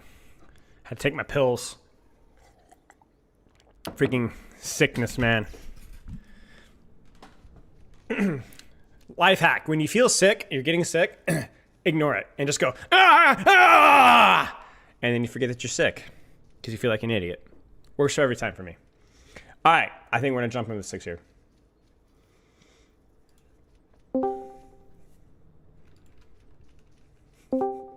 What's up, mate? Hey, hello. How are you? I'm doing great. How about you? Good. Appreciate your time, man. I appreciate you taking the time to hop on here. Shouldn't take too much of your time. But we've had Apply, we had Dirt. I've gotten some of my thoughts as well. And so I guess I'm just going to kind of let you have the floor here. What do you like about Roadhog? What do you not like? What do you think about his vision as a character, and I might have a question here or there, but I just want to get your thoughts on it. So introduce yourself for the idiots that may or may not know who you are. I imagine most folks do, but quick introduction would be awesome. All right. All right, sweet. I am 6. I play a lot of Roadhog for a very, very long time. Since Overwatch 1, I hit 4,700 back in Overwatch 1. Currently Champ 3 and 5.5. I hit Champ 1 and 6.6. And I do just like a lot of Hog YouTube content, so. Sick. All right, man. Been the GOAT for a while. Thoughts on Roadhog? Obviously, it's hot on the topic right now with the recent state of things, but I don't want this to just be, what do you think about the state of Roadhog right now? But just historically and your vision for him as a character. What got you into playing Roadhog initially? We'll start with that. I guess what got me into playing Roadhog initially, it's really hard for me to think back because like so long ago. Yeah. But I'm pretty sure what it was, like just being able to be like self-sufficient and being able to like output damage and just like do a lot on my own without like team reliance. And like obviously this is like very early Overwatch 1. We're not talking about like current 5.5. So yeah, I just think that like the whole being able to have a lot of impact on the match just on your own because you can self-heal, you can do damage. That's what really got me into playing Roadhog. Sure. And where have you seen his, I guess, identity shift over the years and like to where he is now? What do you like? Let's just start with what do you like with Roadhog? You talked about his self-sufficiency. What do you enjoy about playing him now? Because you're obviously still playing him to this day, so surely it's something that you enjoy. Yeah. Okay. So I think what I really like about Roadhog and just like his core gameplay, is just like he's a very mechanical character. Mainly the hook, because obviously we saw with Pigpen rework, they took away the right click. I really love the right click. I think it's a nice skill shot, and so is the hook. Yep. The hook is also a nice skill shot. So I think that's what really I enjoy about the core gameplay of Hog. Is just he's a very mechanical character. You have to land your shots. You have to land your hooks. And I just really like that.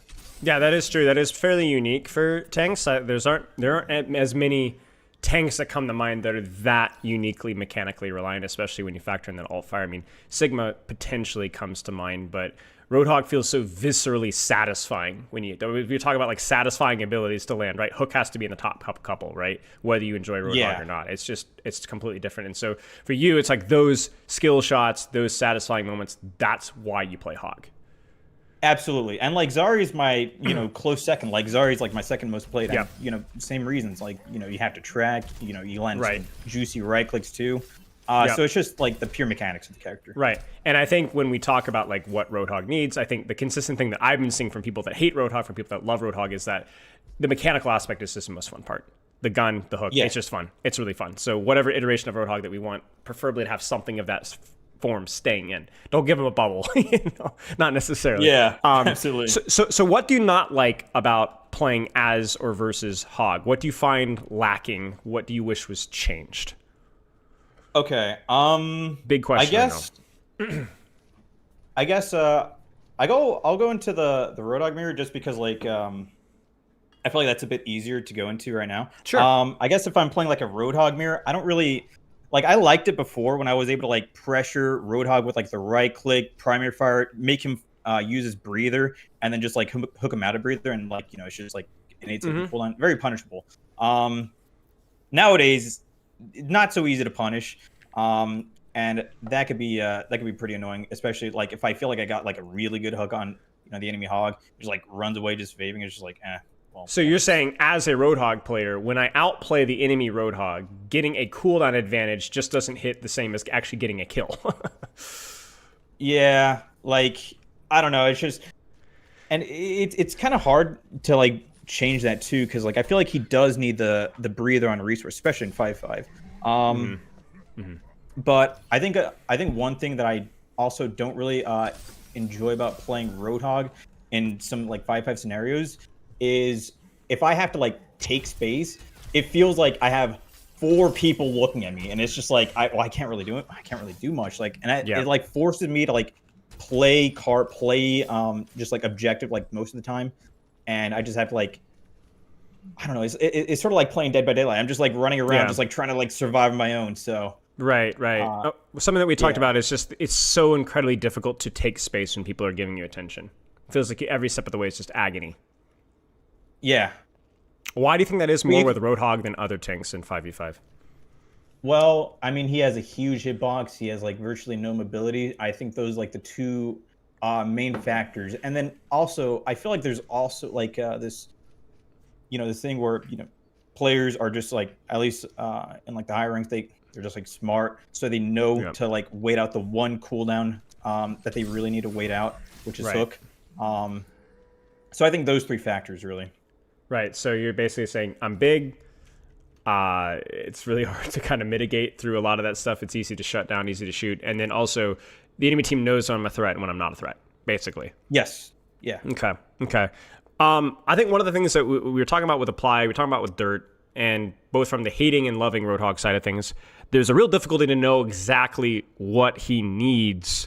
But one of the things that was consistently brought up was that he needs something. He needs something different to apply some sort of consistency, whether it's mitigation, movement, mobility, utility. Have you given this any thought on your end? It doesn't have to be specific, like he needs this cooldown, but conceptually, what comes to mind to you? Well, I haven't really thought too much about like what would I change about Hog, because obviously I enjoy playing the character that much, of course, or a lot. But I think I've seen like some suggestions where the hook can have like a wind up, and I think you can also like give him some buffs there. Obviously, if he's going to be winding up his hook, he would probably need like some damage reduction or CC immunity while winding up the hook, because that's like a pretty big nerf. Right. So I think you would need to like buff his survivability while he's using the wind up, and you could probably do that. Or you could probably use that wind up, the survivability from that for like various things. Maybe you want to like take some like burst damage and like reduce the damage from that or something without using like your breather resource. Sure. I saw one suggestion we saw a few days ago where it's like the wind up acts as if it was a javelin spin from Orisa, where there's like mitigation during the wind up itself, like it eats cooldowns in front of you. I don't know if that's exactly what we'd look for, but it's an interesting idea. Do you think he needs more in terms of like, because I think one of the problems that we have is that when we think about fixing Hog, we always do it from a standpoint of nerfing the character. And I think that's kind of like the problem that we have, is that we're always like, oh, he needs vape on a cooldown. Well, you talked about it. It'd be impossible to take space with vape on a cooldown, right? Or it needs to wind up on hook. Well, that's a massive nerf. Like, that's going to make the character even more inconsistent with hook value. So for me, I actually want to start with like, what do we want to give Hog? What do we want to, so that we can take some of the strength. And where would you start with that? Again, you said you haven't given it a ton of thought because you do enjoy playing him, but what have you thought, if you have thought? I mean, that Invigorate perk is like really, really good. The speed one. Yeah, the speed one. But the issue is like it does require like to use your resource, and that's like your whole tanking ability. Right. So I think really just like some sort of like extra mobility would probably be good in terms of like taking space, because I don't really know what else you can add. I mean, he's just like a big dude. He's very easy to shoot at. Right.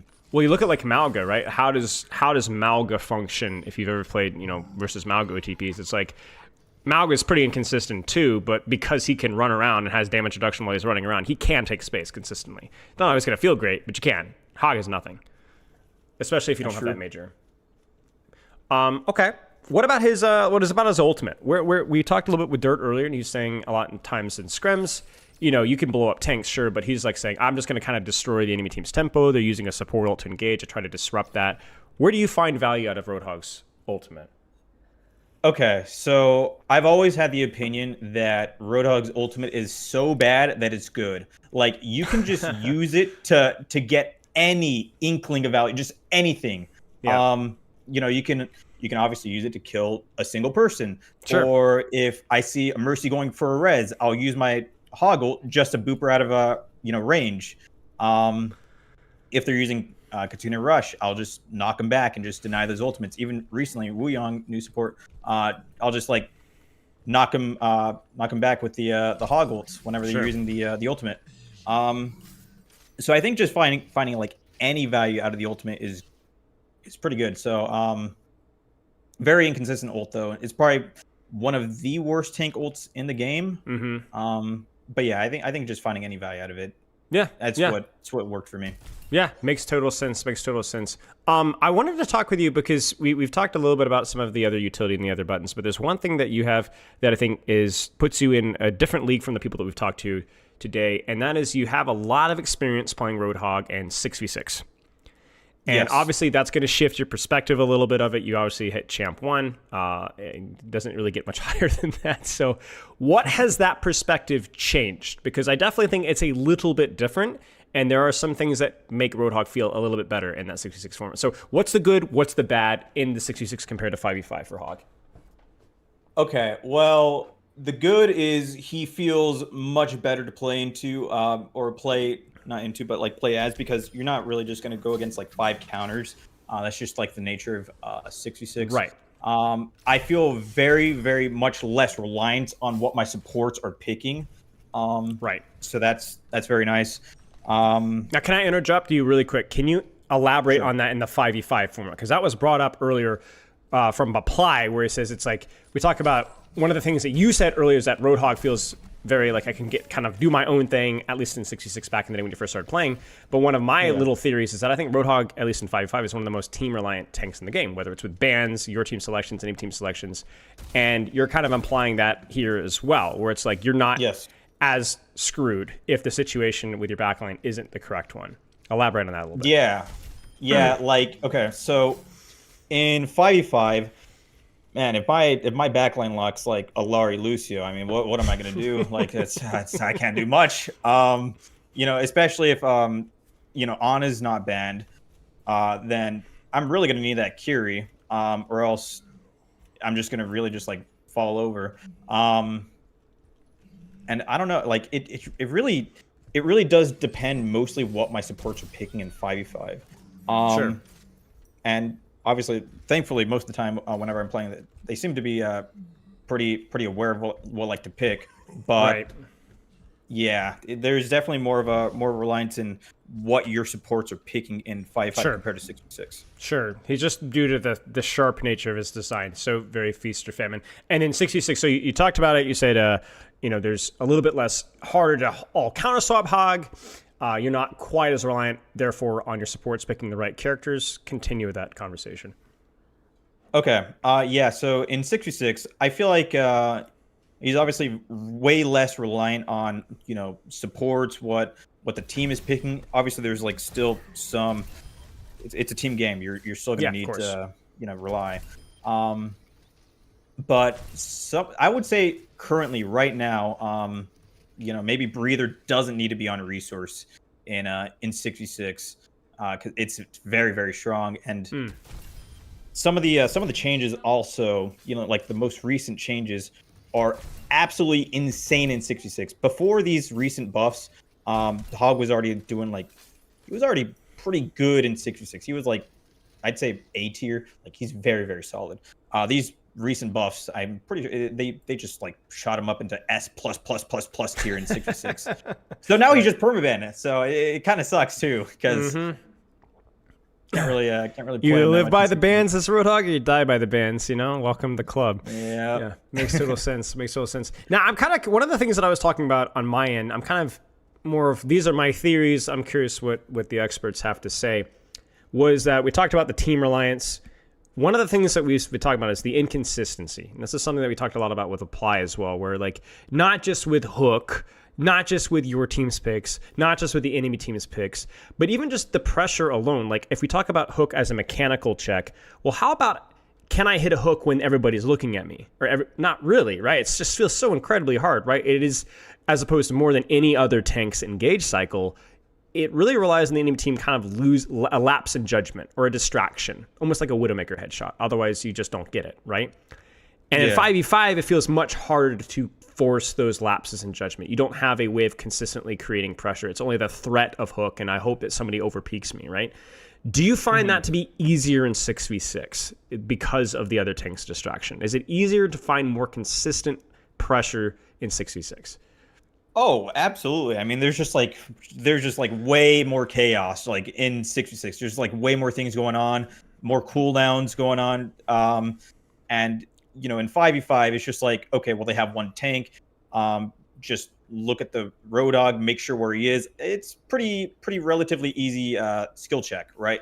Yeah. In 6v6, I mean, you got so many things going on. You got like tanks to your left, to your right. So some supports may not be like fully aware of like where's this Roadhog at, and he just like pops around the corner. So yeah, definitely able to do way more in terms of like finding hook opportunities in 6v6. Okay, especially against tanks too. Yeah, sure. And I wanted to kind of talk about that. This is kind of including 5v5 and 6v6 now. What matchups really pain you, and what matchups feel really easy right now? Maybe even before the current patch, because obviously right now, Dirt was saying nothing feels bad right now. Sure. Okay, so what in theory usually feels pretty bad for you? Tank, DPS support, and what feels good? Okay, so for 5v5, I'm going to go like with before this patch. So before this recent patch, Orisa probably is like the biggest pain point just because she can sit at infinite range, no fall-off damage, can deny your hook with like pretty much every single ability that she has. Yeah. So Orisa is a very also she has like a lot of armor, and that really screws over shotguns. So Orisa is probably the biggest pain point for Hog. And you know, I would just go into my 5v5 games just like ban Orisa, and obviously I would like ban Ana, but because I'm banning Ana, people just play Mauga, and Mauga's not going to get naded or slept. Right. So then Mauga would just be like a secondary pain point. But like he was a little bit less, like he's more easier to deal with than Orisa. Right. Because you just had to wait out the shout. Sure. Wait out the shout, play around his CDs. You know, you can poke him a little bit more consistently at range. I guess certainly now with the alt fire. But yeah, it makes total sense. What else? What feels good to play into? Like obviously everything right now, but on paper. What feels good to play into? Honestly, a very mobile heroes. Like if they're playing like Doomfist, Ball, Winston, that feels obviously very good to play into. Well, one, because I like hooking stuff midair. That's like very satisfying to me. But pretty much like a lot of tanks feel pretty good to play into right now. I'd say one tank that I think probably has like that is like hard to play into right now is Zarya. That right click perk is really good. Like especially if it's crazy. Yeah, especially if they're running like Zarya, Reaper, Lucio. Like I want to get to a 3-stack in the mid-season patch, and they were like running Zarya, Reaper, Lucio, and they were just like running at me, and I was like, I'm just getting run over. Like Dirt said the exact same thing. It's like you get a coordinated Zarya, Reaper speed, and it's tough. It's tough. Yeah, it is tough. Makes sense. Okay. To wrap this up, I don't want to take too much more of your time. I know we kind of been dancing around it here, and again, you were saying that you would like Roadhog to have something else, at least especially in 5v5, because when everybody's your attention, you don't have a consistent way of taking space, mitigating space. There's a lot of pressure on units, harder. But the things that you really liked were the skill shots. So whether that's the gun, whether that's the hook, whatever they do with Hog, I want that to stay. Yes. Yeah, makes total sense. Well, Six, I really appreciate your time, mate. Thank you so much. Thanks Have a good rest of you. Obviously, twitch.tv/66, right? I'm trying to think what your Twitch is here. Yeah, it's number 6 CYX. Yeah. Makes sense. All right, mate. Well, appreciate your time. Have a good rest of your afternoon. Thank you. Right, you too. Cheers. Bye-bye. All right. Well, we're getting Mercy vibes again. You guys get what I'm saying? As in, if you guys are around here for the Mercy discussion, it's everybody's kind of on the same page here. You know? And this is what, you know, this is why we have these conversations, is whether it's going to lead to actual development time, I don't know. But maybe it's cornball, but like, hey, I think everyone's kind of on the same page here. A little too feast or famine. Some matchups feel impossible. Some stuff just feels too easy. Not the saying that Six, Freudian slip, and Dirt are the spokespersons for the entire Roadhog community, but you guys are seeing the consistent theme here. And I knew that the people that we talked to would like hook or shots. Like, I agree. Whenever you play Roadhog, the gun, the all-fire, the hook are the most fun parts. Like, it's the skill shot. It's what makes Roadhog unique. And so I do think that whatever we do with Roadhog, I hope keeps hook or gun in some sort of implementation. So, yeah, big shout out to Six. You guys can check him out elsewhere. Obviously, very well spoken, which is weird for a Roadhog main. You know, that's a joke. Very well spoken, and obviously really appreciated his time as well. But yeah, some of the mitigation needs to be changed, and I think obviously, as Six said there as well, like, we can't just say, oh, slap a cooldown and invade, you know, because that's going to make some situations almost legitimately impossible to take space with. It's already basically impossible, right? So, okay. I will say let's do Realth, because Realth is on European time, and I want to be respectful of his time because he took the time to talk with us. So I'd like to make sure that we're favoritisming Realth. I did redeem. Well, she's not home, Orb, so you're gonna have to wait. UK time, not European. Well, yeah. You know what I meant. You know what I meant. CEST, or is that what it is? Is that wrong? That might be wrong. 5 hours ahead of us, I think.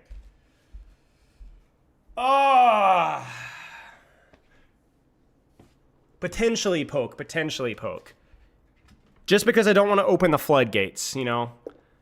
GMT, yeah. What is it, Greenwich? Is it Greenwich, or is that what it is? Greenwich or something? Meridian, something or another? Greenwich, yeah. 4 hours or 5 hours, yeah. All right, I only got to be on for 1 more hour or so. Just not feeling good today, man. I hope it's not showing. Let me get a little more water.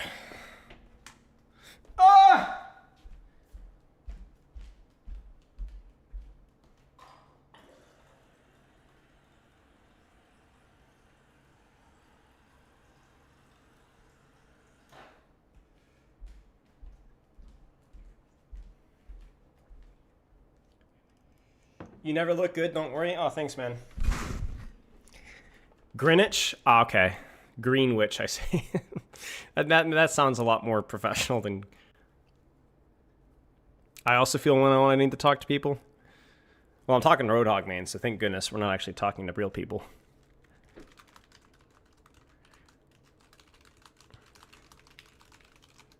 It's a joke. Hey, Rashi, how are you, mate?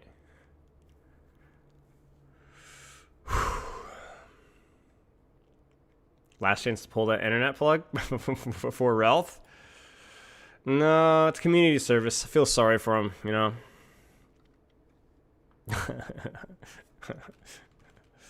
And then if we have time, well, we definitely going to have time. We'll look at r/Roadhog mains afterwards and get their opinions from things. Okay, Realth time. Jesus, why is it so loud? Why is that so loud, Jed? Oh, I got the face cam? Hello? Hey, can you hear me? I can hear you. Hello. Okay, how are you? I'm very good. So first off, who was the guy that said they're putting $5 on me mentioning 5v5 in the first 2 minutes? Oh, shoot. I don't know. One of my chatters did, for sure. Wait, let me see if I can sort this out. Your streamer couldn't talk about Roadhog for literally like 3 minutes before trying to make him fly, so... Yeah. Well, it makes sense, right? It's good taste, I think, to make him fly. Well, I think more so than most characters, I think the 66 conversation is worth having, because even if you aren't a 66er, the problems that Roadhog deals with in 5v5 as opposed to 66 highlight his problems in both 5v5 and 66 is the kind of the way I look at it. So it's like, it's the things, the reason why some characters feel better in 5v5 versus 66 versus vice versa, it's like it kind of, there are certain aspects of the game modes that make more sense. I'm going to pull up your face cam because you put the effort into it. So it's a little awkward in my end UI-wise, but I don't really care. Let me switch this around. Thank you. Yeah, you're a lot bigger than I am, which makes it look really funny, but we're going to leave it anyway. So. I could downsize myself, but no, don't do so. Don't do so. Okay. It's funnier this way. Right. Okay. So you made a few notes at the start. Yeah, right? I don't know how much of that you heard. No, it's okay. I was here for the start. I missed a couple of guests, so I don't know what's been said, but I know what you said. So you said, like, first off, you got a couple of problems, like the inability to consistently, like, create space on Roadhog, Yes. right? The fact that it's very peaky, very like yes. basic, So I will cooldown. because it's going to be a format issue is his inability to take space consistently. His reliance on somebody else to set himself up, which for the 5v5 definition of a tank doesn't work. And I would argue that he doesn't fit the 66 definition of a tank either, because you either have your main tank switch create space, or you have your off tank switch directly through their utility support taking of space. And so when people joke that he is a DPS, that really is the limit of his space creation. Like when you think about what is the difference between a Roadhog versus a DPS in 66, they do the exact same thing. They create space as a threat on an off angle, but he doesn't support his main tank directly whatsoever. I tend to go by the like Genji definition, like where in their pressure cycle should Genji dash at somebody? Yes. And the answer is, well, if he's hooked them, they're dead, and if not, he's doing nothing, right? Like so basically, right? Basically, he's not. He's a DPS. Let's be honest. Yeah, he's a DPS. He's a DPS, and my other main argument was that he is wildly inconsistent with his pressure output, with or without alt fire. Obviously, a lot worse without, and the fact that you can't consistently apply pressure. Even if you were to say he is a DPS, he is a hit scan DPS in that aspect, where he is. Yeah. He doesn't have the utility that allows for consistent space control. And it's even worse because you look at Hook it as the one shot. It is something that kind of requires the person to be either distracted or to misplay to get maximum value. And obviously, I remember your excellent Roadhog rant, and that was like the main point of that, is where it's like he is the definition of punishing errors, but not necessarily creating his own opportunities. He's the most lethal tank by far. Mostly because there's like no telegraph whatsoever on any of his abilities. Like they tried to put it in with the pig pen, but realistically, it was always behind the closest wall because otherwise people would shoot it. Like that was or immediate or useless or useless. Either completely you can't outplay it, or you couldn't, or it did nothing for you whatsoever. Yeah. And then I also talk about like the whole like fishing playstyle where like he's just either instantly dead, incapable of taking space. I had like a game not too long ago playing with a Roadhog guy on Eichenwald attack into Sigma poke DPS, and he died 5 times in 3 minutes, and like he's dying first, and there's nothing that he can do for sure. And then there's other situations when he's literally unkillable. And this is something that's obviously exacerbated with Hog on resource or heal on resource. But it's something that was the case in 66 as well at times too, where like even though he was punishable, he was more punishable with characters that had the DPS or the capability of interrupting his vape. Otherwise, you just didn't kill him. And so I find the character's just extremely feast or famine, extremely inconsistent. He's not always punished for his mistakes. You don't always get clear feedback. He doesn't engage. He's selfish, not just through his ability to heal himself, but he's selfish because he can actually avoid dying. Which means that you don't always get immediate feedback on whether you're doing things right. He's like in a weird way, he has some similarities with Lifeweaver, where it's like you could just kind of sit there like, I'm doing nothing wrong. Yeah, but you're not doing anything. Like you're just existing, and so that's not enough. So you're implying space by the Hook being on cooldown. Right. If you look at every other tank, like even some of the more quote unquote unpunishable tanks, there is an inherent risk out of basically every cycle of pressure.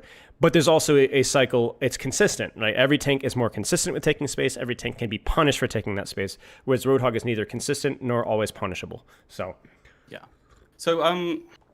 essentially, I see quite a lot of this as a feature, not a bug sometimes, especially when it goes to 6v6 balance, right? Like, we have more design space to design in, right? 5v5 has certain limitations on tank. They have to be able to more or less stand on main. They have to be able to put out consistent pressure. And all of these are kind of removed by just the averaging out of stuff that exists in 6v6. So, like, when you say, you can't be punished for a Hook because Vape exists, right? Like, we had to do that because the interactions in 5v5 are so sharp with its counters that realistically you can't do that. And I think that's one of those situations where that's a 5v5 change to make him better at tanking in a kind of like Brawl sense when he's doing his normal job, which used to be the off angle, sit on a corner, sustain infinitely, and then like swing for hooks at you and distract through that. Right. And that's his pressure. He's actually more oppressive because of that, because he can't be stunned out of anything or punished. Correct. But there's a weird dichotomy here where like in 66 you're also more reliant off of, if there's a higher ceiling for team and tank synergies in 66, there's more of a responsibility for you to do that. And as anybody that's ever played with a Roadhog off tank, especially if the map doesn't have those flanks, it feels really bad to go, okay, well, this guy's playing like a third DPS, but he's not actually playing like a third DPS. He's not helping me whatsoever. Exactly, yeah. So, and this is why I can... he functions better for sure, but this is why I wanted to have you on, is because the character is flawed. Major flaws. And I want your take on it. Okay, so a couple of avenues we can go to. So we first off, we did a fix for Roadhog for our 6v6 code. May as well go to that first, right? All we did was make it so he can put a breather on somebody else, right? Fairly simple, basically the same cooldown, heals them, damage reduction. And then we basically fix the interaction between Roadhog and Winston, Roadhog and Reinhardt, or Roadhog plus wanting a DPS on that angle, right? Like, simple fix. Problem with that is it doesn't work in 5v5, not because it doesn't work in general. I mean, they broke it, don't get me wrong, by changing the modes, because every character only really has 4 buttons. And crouch if you can't ball. Well, not having a tank to enable really sucks for off-tank heroes, really. Exactly. And I think with our mode, it's, okay, so you've got D.Va, who's the dive tank enabler. You've got Zarya, who's the brawlish tank enabler, although they get mixed up, obviously. And you've got Roadhog, who's the more pokish, and that was kind of like the idea. Makes sense. But if you translate that to 5v5, well, all you're going to do is you're going to throw that breather on a Reaper as they TPs in, and he's going to murder somebody with no interaction whatsoever. Right. In 6v6, you need that first initiation. But I want to highlight, resources taken out. You gave Hog something. That's been the theme of today, is before we take away, we must give for Roadhog, because there is nothing that you could take away or nerf without trashing an already trash character. Yeah, 100%. So we gave him, we pretty much did exactly on live. And the thing with 6v6 is Roadhog translates pretty much 1-to-1 to 6v6 based on his live version, and it's fine. But I think that's also made him significantly worse in the 5v5 version. So first off, that doesn't work. Definitely not for 5v5 because it creates terrible interactions.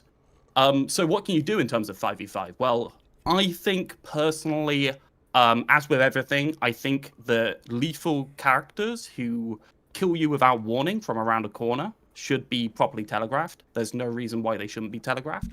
Okay. So I don't have a specific example. I do have a clip of a mock-up, but realistically, it's a bit janky because telegraphing involves sound effects and visual effects. And that's fine. Let's be honest, you can't do that in the workshop. So first off, just to prove that telegraphing works, here's the Widow rework. So that is a glint when she's looking at you when she's scoped in, and a laser sight when she's fully charged, and then she can only scope in for 3 seconds. So pretty simple Widow rework. You kept all of the lethality, you kept the stuff from the first person that Widow wants to do, but you've removed some of the bad feelings of getting killed by the Widow. I think somebody else did this before us. It wasn't a direct copy of the idea, but I think it was inspired. Yeah. Anyway, one of the things that Overwatch always does really well is like the sound, audio cues, visual cues, telling you about the lethality of what you're dealing with, and it's amazing. It's actually not even that great. Let's put it this way: it's not great until you don't have it, and then you realize how much you've relied on it in the past. Yeah, 100%. Oh my gosh, that's janky as hell. Like, it's a laser. It's a literal laser on screen. That's not what we're implying. We're implying that this is a type of thing you can do, and then you can put more power in the neutral kit, right? Yeah. Like, you can make it so the Widow can do more stuff when people get on the hunt. Right. And this has actually killed the Widow, weirdly enough, in our code. Widow's just kind of dead because of it, because people react so fast to it compared to what they do otherwise. I want to hear what you have to say then. So obviously giving more telegraph for Hook, but I want to give first. You talked about the thing you gave for 66. I don't know if you have any ideas for 5v5. One of the two things that 6, Dirt, Apply, even myself, the whole 9 yards, a better form, more consistent form of mitigation was one of the concepts. And the one that you're going to be shocked here, mobility. Some form of combo or mobility that can actually allow the guy to take space, because he's not the only. Yeah, I mean, hey, listen, there's a reason, right? Like, listen, if you don't have mobility, you can't take space if you can't move while mitigating. Because the thing with vape is that you can technically move while you're vaping, but you can't take space while you're vaping without getting your face blown off. Okay, so one of my concepts is trying to make abilities more aggressively focused, right? Vape is one of the things that you either use reactively or you just go into them and then you just turn around, you put your head on the ground, and vape out. It's pretty one-dimensional. So obviously wind up is like, I'm sure everyone's talked about it. It's a very simple thing, right? You have a little animation, right? It swings a couple of times. It's loud. Everyone can hear it from around the corner. They know you're winding it up. You can hold it for like 3 seconds and then you can cancel it or throw the hook, right? So like 3 seconds on, 3 seconds off, maybe a bit of damage mitigation, maybe unstoppable or something like that. So you can walk around with it. A pretty simple, low rank fix to feeling awful for getting hooked, right? Sure. That's basically what it is. It also helps with tank matchups, right? You can force a tank to continuously shield in order to stop getting hooked. Pretty simples. And it puts out a simulacrum of pressure, right? It's not real pressure. You don't have to respect it. But realistically, if that's winding, apart from at the very high ranks, people will have to respect it. And you could use this hook feature, right, the swing or whatever it is, to walk to new space, to exist in new places, other things like that. Sure. So indirect mobility because there's an active threat during the action itself.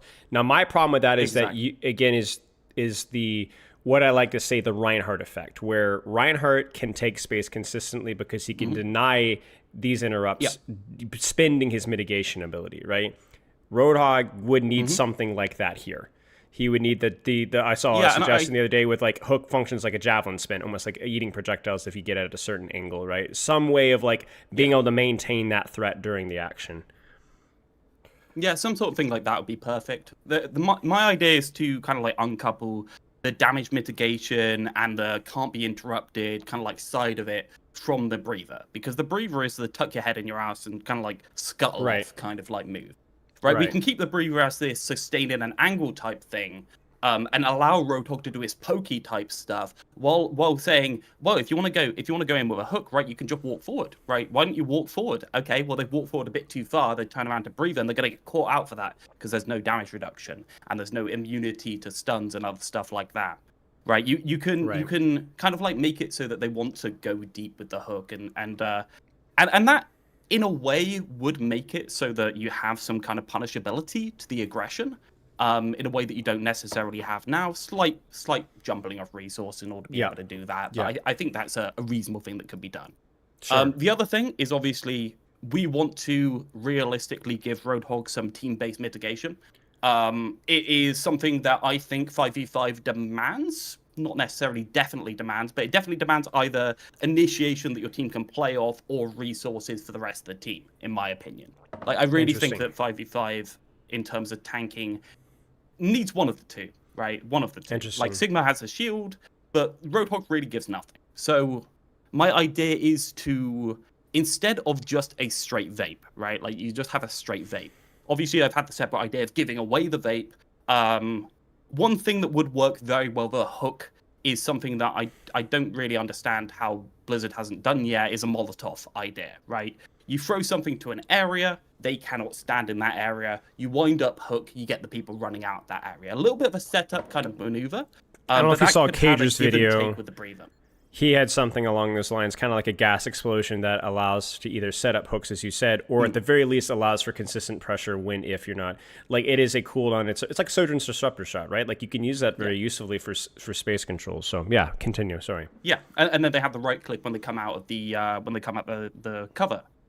So the idea is you would have a choice of infinite mitigation with your breather and other stuff like that, or you could do something aggressive with that mitigation, right? Instead of you could huff half of it and throw half that out to do less damage. So it's using your resource. Interesting. Okay.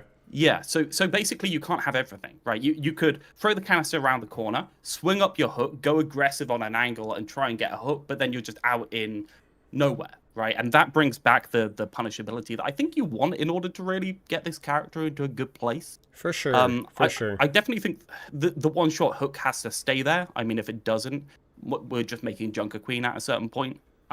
They already kind of made better hogs. So yeah, my thought was that like a hook is fine as a one-shot if it has extra steps, but I would also argue that like, at the very least, either A, he needs extra steps to the process, or B, it needs to be a much shorter range, which if you go with my mobility idea, then he has the capability of opening up angles, taking more space and setting up those hooks, or maybe even both. Like something that like, I think that having a one-shot hook on 25 meters just means that you can't really shift power into other aspects of his kit. That's kind of my argument. Spilo. if you add mobility to every character in the game, there will be no character without mobility, and therefore we have lost design space. Well, maybe. My argument is this, is that you cannot have a short-range tank that doesn't have the ability to move while mitigating consistently or mobility. Like, if you look at, even Zarya, right, doesn't have a lot of mobility, doesn't need a lot of mobility necessarily, but she can move and mitigate. Ryan can move and mitigate. Malga obviously moves, right? Like that goes without saying. Even Ram can move and mitigate through his shield, right? Like his shield allows him to move from step A. And Sigma's the same thing. Sigma's the definition of no mobility, but can move and mitigate. So if we don't give Roadhog mobility, he needs to be able to move and mitigate at the same time, and he can't do that effectively right now. Yeah. 100%. So the other idea for the vape cloud type effect, obviously you can make it a Molotov type effect to throw it out, or you can make it a slight healing with like a movement speed, right, for an area type thing. Sure. There's loads of different things you can do with these ideas, and really once you're throwing them out, it doesn't really matter because it is just a thing you can give to your team. But I think with some combination of this, making it like one or the other, you get your infinite heal, like the 300 health heal, or you get something else for the rest of your team. Just exactly the same they've done with Bull can really help him personally. Yeah. Wouldn't Rel's hook idea do that? Yeah, I mean, if it functions like the whole javelin spin thing that I was talking about, at least if you aim it properly or time it properly, then yeah, sure, it could. Yeah, and it'd be interesting too, because you'd actually, sorry to interrupt, but you'd actually have to use your offensive tool to rotate, because you'd have to use your hook windup to actually get out of the choke, which is an interesting dynamic. Kind of goes into line with what you were saying, using your heal resource as a zoning tool offensively. So there's kind of like a cost benefit analysis. So yeah, I mean, it's interesting. Yeah, I think that's an avenue you can go. And really, you're giving me the hard job because I shouldn't be doing the design for the bloody 5v5 mode where everything's harder. True. And I'm also giving you I think the worst character in the game design-wise as well. So like, I'm giving you nothing. Yeah. I don't know. I feel like 5v5 is just so restricting on the types of design you can have, though. There's so many different things you can't have, especially in the tank role. For tanks. Yeah. It's just like this list of like, okay, you need the point presence, right? And you need the consistency of pressure, and you need like the pressure not to be incredibly sharp, and you need some sort of mitigation for counters and other things like that. It just seems like you're stacking up a list of things that you can't have in the video game to me. Sure. Whereas like, you just move into the 6v6 mode and everything kind of like just gets evened out by the extra player is the truth. All the gaps in your pressure, all of the things you're missing, right? The whole go up like idea, right? If you have half a character in your game that can just go up, in 5v5 you've got a 50% chance of somebody not being able to do that. In 6v6 off the bat, you've got a 75% chance because you've got two people. And also, on top of that, you've got one extra person who might be willing to flex, right? And every single aspect of the game, I feel, is like that. It just ends up in a situation where you have to make the characters have a little bit of everything. And therefore, you can't have a character that doesn't have one of those things. And I think that's what makes design interesting to me. Sure. Fair enough. I think that's been our big discussion point, is I've always valued, space literally, and you've valued space in terms of like a design perspective, right? Which makes total sense. Yeah. I want to make we're making a hero-based shooter, right? Like, why are we doing this if we can't make the most like interesting and diverse type of heroes possible, right? Like what's the point otherwise? Sure. It's the most permissive, and don't get me wrong, Overwatch angle slop is definitely a type of video game you could create, right? Like, it's fine. What do you mean we could create? We're here. Yeah. This is the best version of 5v5 I think is possible to create from Blizzard. They've done incredible. But realistically, I don't want that to take away from another version of this type of genre we could have at the same time. And so, like, this is the canary in the coal mine of 6v6 really needs different things than 5v5 needs, right? Sure. Roadhog is not better if he's made into a good 5v5 tank, if that is cutted over. There are things that the format needs, and probably something five seasons of no balance patches hasn't helped. But, I understand what you're saying, but I guess my point being, and this is why I wanted you to have you on, is that I think for anybody that played with versus Hog historically, or even who plays Hog in 6v6 now or plays into Hog, is it's like he's still a menace. Like he's still a huge problem, right? And based off of the design space that we talked about earlier, which is why I wanted your thoughts on like what we can do about that, whether it's because I think you had maybe different suggestions for each of those things, but they deal with the same root issues. right? Yeah. Being strictly I selfish, think 6v6 inflexible, and so on.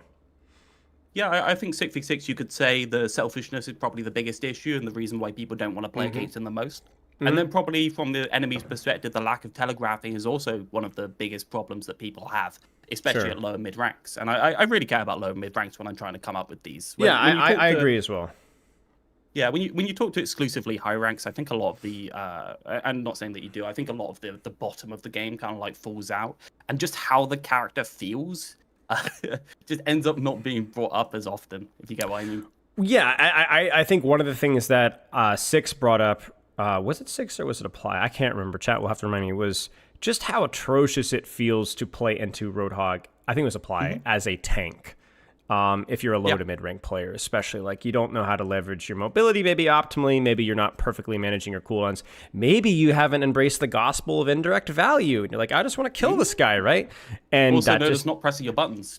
Right. And it's like that concept is like this something that I want to obviously empathize and sympathize with. You and I both spend a lot of time with the low to mid ranks coaching or whatever, and I hope Genji mains like tanking. Yeah, it's a frustrating experience definitely to kind of be playing versus this character and be like, man, I don't have any interaction with him at all outside of don't get hooked, right? Whereas conversely, you're playing like an Orisa versus Roadhog, you're like, oh man, like there is nothing but easy street here. And that is just, that's atrocious, right? And then again, even from the 66 format, like playing Ryan Roadhog, I mean, I have it because I was a main tank main, as I'm sure you know, in Overwatch 1, Winston, Reinhardt. And just seeing that other guy lock Roadhog and just my heart sinking to the bottom of my chest, especially for a map like King's Row, I'm like, man, their guy is going to have they're going to have Zarya, or they're going to have Diva, or they're going to have Sigma, and I've got this jackass, you know what I'm saying? Who's going to get every hook denied by a shield, That's exactly why that's what we targeted, right? We said, what's the worst experience you can have from a Roadhog? Exactly. And what are the worst Roadhog comps? Okay, we'll just cover that weakness, right? Right. And we haven't taken necessarily anything away from Roadhog. I mean, we could take some of his healing away, we could make longer cooldowns, other stuff like that. But we've chained him a little bit more to main. You see, he can't use that ability unless he's nearish his team, so he can't be entirely right. At least solo. the sight line. At least the sight line. Yeah, is exactly. Crucial, right? It's another incentive to just I don't know, not be that guy, right? Yeah. And I think both game modes have ways to do this. I think 5v5, you've got to be a bit more direct or accurate in the ways you do it, and it's a little bit harder to. Sure. But there's definitely workarounds for both game modes. Sure. It's not like it's a lost cause. Okay, so I want to give you one more topic because I think you did such a hilariously good job about it, because I think you're 100% accurate, which is the tinfoil hat of old school Overwatch 1 development team. Yes. Basically sneaking DPS players to play tank through just the character's kit. Basically a giant 100%. Psyop to get DPS players to play tank. The irony being that you might as well just have another DPS player anyway. Well, no, it's fine. It wasn't a psyop until it was a psyop, right? Sure. They made a cool hero called Roadhog, and that was just a cool hero, and they didn't know what a tank was back in the day. Nobody did. So that's true. They made Roadhog, and then months and years came by, and they had a problem with queue times, and they were like, what can we do? We can just incentivize people into this role. And the trouble is they didn't do anything to the hero in order to ever make him good to play with or good to play against. And so everyone went into Roadhog and just made the rest of the tanks in the queue hate themselves. Do you not think that, okay, maybe it wasn't a psyop here. Yeah. But surely they knew what they were doing and they gave him vape. And a one-shot. It's difficult. It seems like they never really captured the lightning in the bottle of Ryan Winston, Zarya, Diva in that kind of sharpness of design again. I think they knew in a way what they were doing, making a more independent guy that could and what is tanking, right? Nobody knew for 3 or 4 years. Even the coaches didn't really know for a couple of years. So it's one of those where it's yeah, sure, but it's clearly meant for more DPS-y type characters. But sure, yeah, sure, okay. I don't think it's invalid to make a tank for DPS type characters, right? I don't think it's invalid. I just don't think for sure. I think blurring lines is side steps. can be interesting. You know, I think obviously I'm not going to say the Marvel Rivals word too much, but like I think having, for example, Mr. Fantastic as a design was a really interesting. Now Rivals is just terrible with their development beyond that, but like I looked at Mr. Fantastic, it was like immediately like, man, if this guy was in another game, I would love it. Like he just blurs the line of what a character can really do, and we've seen moments like that with like characters like Zenyatta, right? Like this guy doesn't have a lot of healing. Exactly. You have even tanks like Zarya that are clearly focused on utility, and other tanks that are more focused on engaging. And then you have, I mean, we can go on from there. There's a utility DPS and so on. And I think like, I mean, they could have even done more with Symmetra. I still think that Symmetra has immense potential as a more of a support focused DPS if they were ever to lean into that. So I don't think that the question is anything with Symmetra in the workshop. It's just so hard. I know. I'm so bummed. I'm so bummed. But maybe another discussion for another time. But I wish they would. I think my like, I don't know, the pinhead right here for the difference between 5v5 and 66 tanking is I could imagine an RTS style character summoning bots down and just like being the bot guy who's just playing from a different perspective in 6v6, but that could never work in 5v5. I think that's the difference between the modes for me. I think that there is so much design space of cool things you could create just lost, sadly. And it creates a much more focused game, right? It does, but it's focused. It's not wide. True. All right, Realth. Well, I appreciate your time, man. Shout out to you actually taking the time to do this. I know you had to kind of rework your schedule, but thank you so much for doing this. This is much better than reading a document like the Mercy one. So much better. Absolutely fine. So 1 second. Please. Here you go. We have a ranked ladder for our FSJQS Hero Rework mode up at the moment. It is up 3 days a week. You can get it in the description up there. It essentially queues you into the roles, and we have a prize reward out at the moment for our top of the leaderboard for the top 3 players. Is that what you sent to me? And I said I posted in announcements. Is that the graphic? Yeah. So you can also join my Discord, !Discord, and you can get the link to Ralph's Discord through my Discord. So plug for a plug, right? And then there's a really big fancy graphic and all that kind of stuff. So check the announcement channel on my Discord. You can get the invite there. And then obviously you can play from there. So it's in the #announcements channel in my Discord. You can see all the stuff that you need and you can leave my Discord afterwards. Join the real competitively focused Discord. Support Sombra, Tank Venture. This is the way of the future. That's so fun. Yeah, there's a lot of reworks in there that are really fun. I highly recommend you trying them out. So, all right, mate. I appreciate your time. Have a good rest of your evening. All right, gorgeous. All right, love cheers, you brother. as always. Love you too, man. Cheers. All right, that was Realth, coach, streamer, game critiquer extraordinaire. I'm going to go PP, and then we're going to finish off with some r/Roadhog mains, which I think will round this up nicely, because we'll get some perspectives from people that play Roadhog in all ranks, not just the high rank players. All right, I'll be right back, y'all. 1 sec.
So yeah, that was Realth. That was fun. That was good. No way Spy would give Hog the time of day. I mean, listen, man. Even characters that I honestly hate, I don't want them to suffer. You know. I really would. I'm definitely an idealist. I don't think that's like. Let's be honest, guys. Like, is Roadhog gonna get reworked? I just 50-50 maybe. But I think these things serve two purposes. If he's going to get reworked, I would like to hope that Blizzard could use this as some inspiration for the spirit of some ideas. Maybe use this for inspiration. We can hope. And if he doesn't, then at the very least, I like to think that conversations like this kind of bring the community a little bit together, and for people to kind of understand both sides of the equation. I think it's good for the community to understand. We did this with Mercy and Sombra, right? Where people were like, I felt a lot of people learned a lot about Mercy from our last Mercy discussion. And a lot of people were like, oh, wow, the Mercy mains have really good takes, you know? Like, I actually get it now, you know? And vice versa, right? Tension, think of the sub. Yeah, we'll see. We'll see. I will try to get through as many comments as I can, but I probably will not get through even most of them. But I would like to, at the very least, even if nothing happens, I find these discussions interesting and enlightening. I learn from these discussions. It makes me think. And I understand the perspective of Hog players a lot better than I did before. So this is why I didn't want to do a debate. I want everyone to have their time to think things through and to communicate. And all the discussions that we've done prior to this with other characters have gone well. So shout out to you guys for participating in this, whether you're here to just hang out or whatever. And I hope that you guys, at the very least, are kind of enjoying the discourse. You know. So let's pull up right here.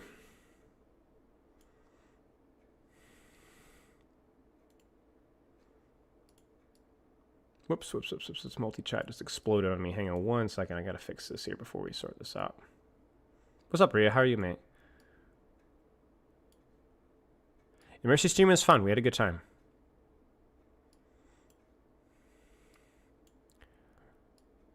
Okay, let's get the Reddit React pulled up here.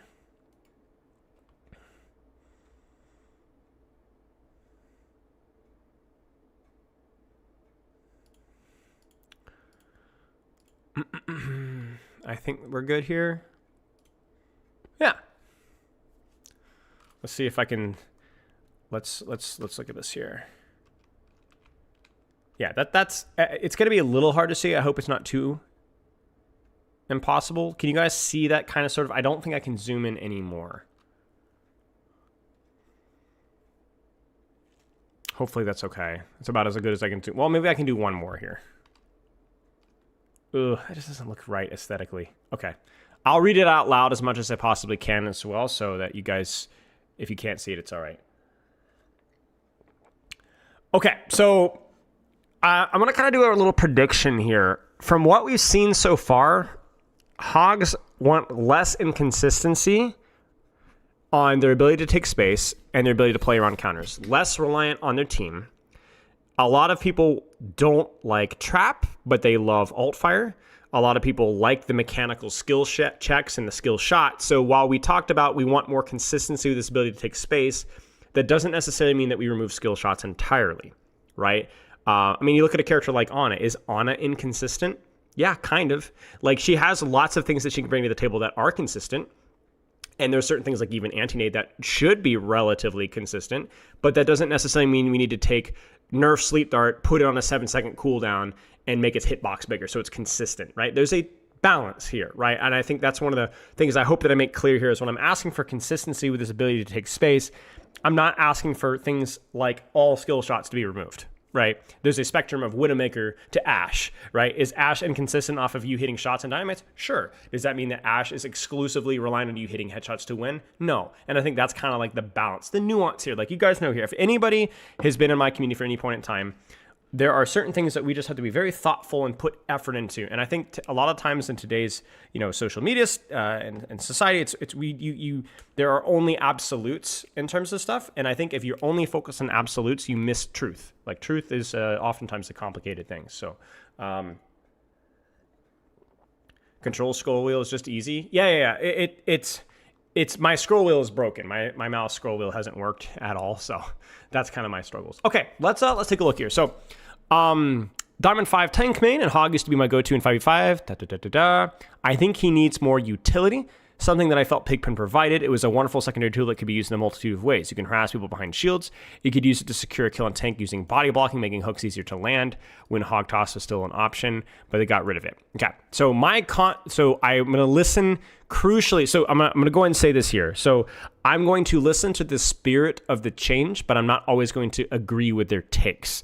In the same way where I felt like the spirit of what people were suggesting to nerf Hog was good, but that we're missing the forest for the trees. Remember I said people that hate Hog have good intentions, but the concept needs to be we need to make Hog more flexible. On the flip side of things, Hog mains, I'm going to listen to the spirit of the change, but for my actual suggestions, I'm not going to endorse this. Like, for example, the spirit here is that we need more utility, but then we're defending Pigpen, which if you even look at the way that this person is describing it, you could use it to hit people behind shields. You could use it to secure a kill in a tank. That's kind of the same thing. We're abusing the person in front of me, and that's basically it. You're just abusing the tank. So it's not nearly as flexible. But the spirit of asking for more utility, more decisions to be made, I think is pretty consistently a common theme here. Okay. Now our beloved Hog is back in the hot seat again, constantly towing the line between too strong or too weak to feel like an intimidating, murderous bodyguard that he is. I'm actually going to say a hot take here. I don't think Hog is that oppressively overpowered. I think that's just maybe we should have said that earlier. I don't think Hog is oppressively overpowered right now. I don't think objectively he's oppressively overpowered. Like, we have win rate statistics here. The question is that because he is such a selfish character in many aspects, the second that he's even competent, people want to pick him, and he's very annoying to play as. The reason why powerful Hog is annoying is because powerful Hog means that he's picked a lot, and people don't want to play versus Hog at all. When Hog is bad, people don't rarely play him, and so then we don't have to deal with him. You understand what I'm saying? Hog is just awful to have as being even remotely decent, because then we see more of him. So when you have a weaker Hog, you don't like weaker Hog either. You just see him less. You see what I'm saying? Let me repeat. You don't like weaker Hog better. You just see him less, so he annoys you less. Does that make sense? So I think that's like the key thing. That's why people are there's always like a too strong or too weak. I actually don't think Roadhog is very feast or famine in that regard. I actually think Roadhog is like any other character where like he's going to be good, he's going to be great, or he's going to be bad. The problem is that when he feels even competent, you're like, dude, I hate this character so much. Orissa's the same way. When Orissa's decent, you see too much of her, and everybody does not like playing into her. Okay. Roadhog should be lethal. It is his entire identity, but taking away tools and classifying them as abject failures and turning Hog to being a stat check like Holiday Break Hog. Malga is an incredibly poor choice to leave this character even off worse than pre-rework, the Pigpen rework. So yes, basically looking for utility, don't just break stats. Great stuff. Awesome. Roadhog is a unique tank compared to others. He's a character that works alone that sets him apart from others. He's a character that works alone that sets him apart from others. I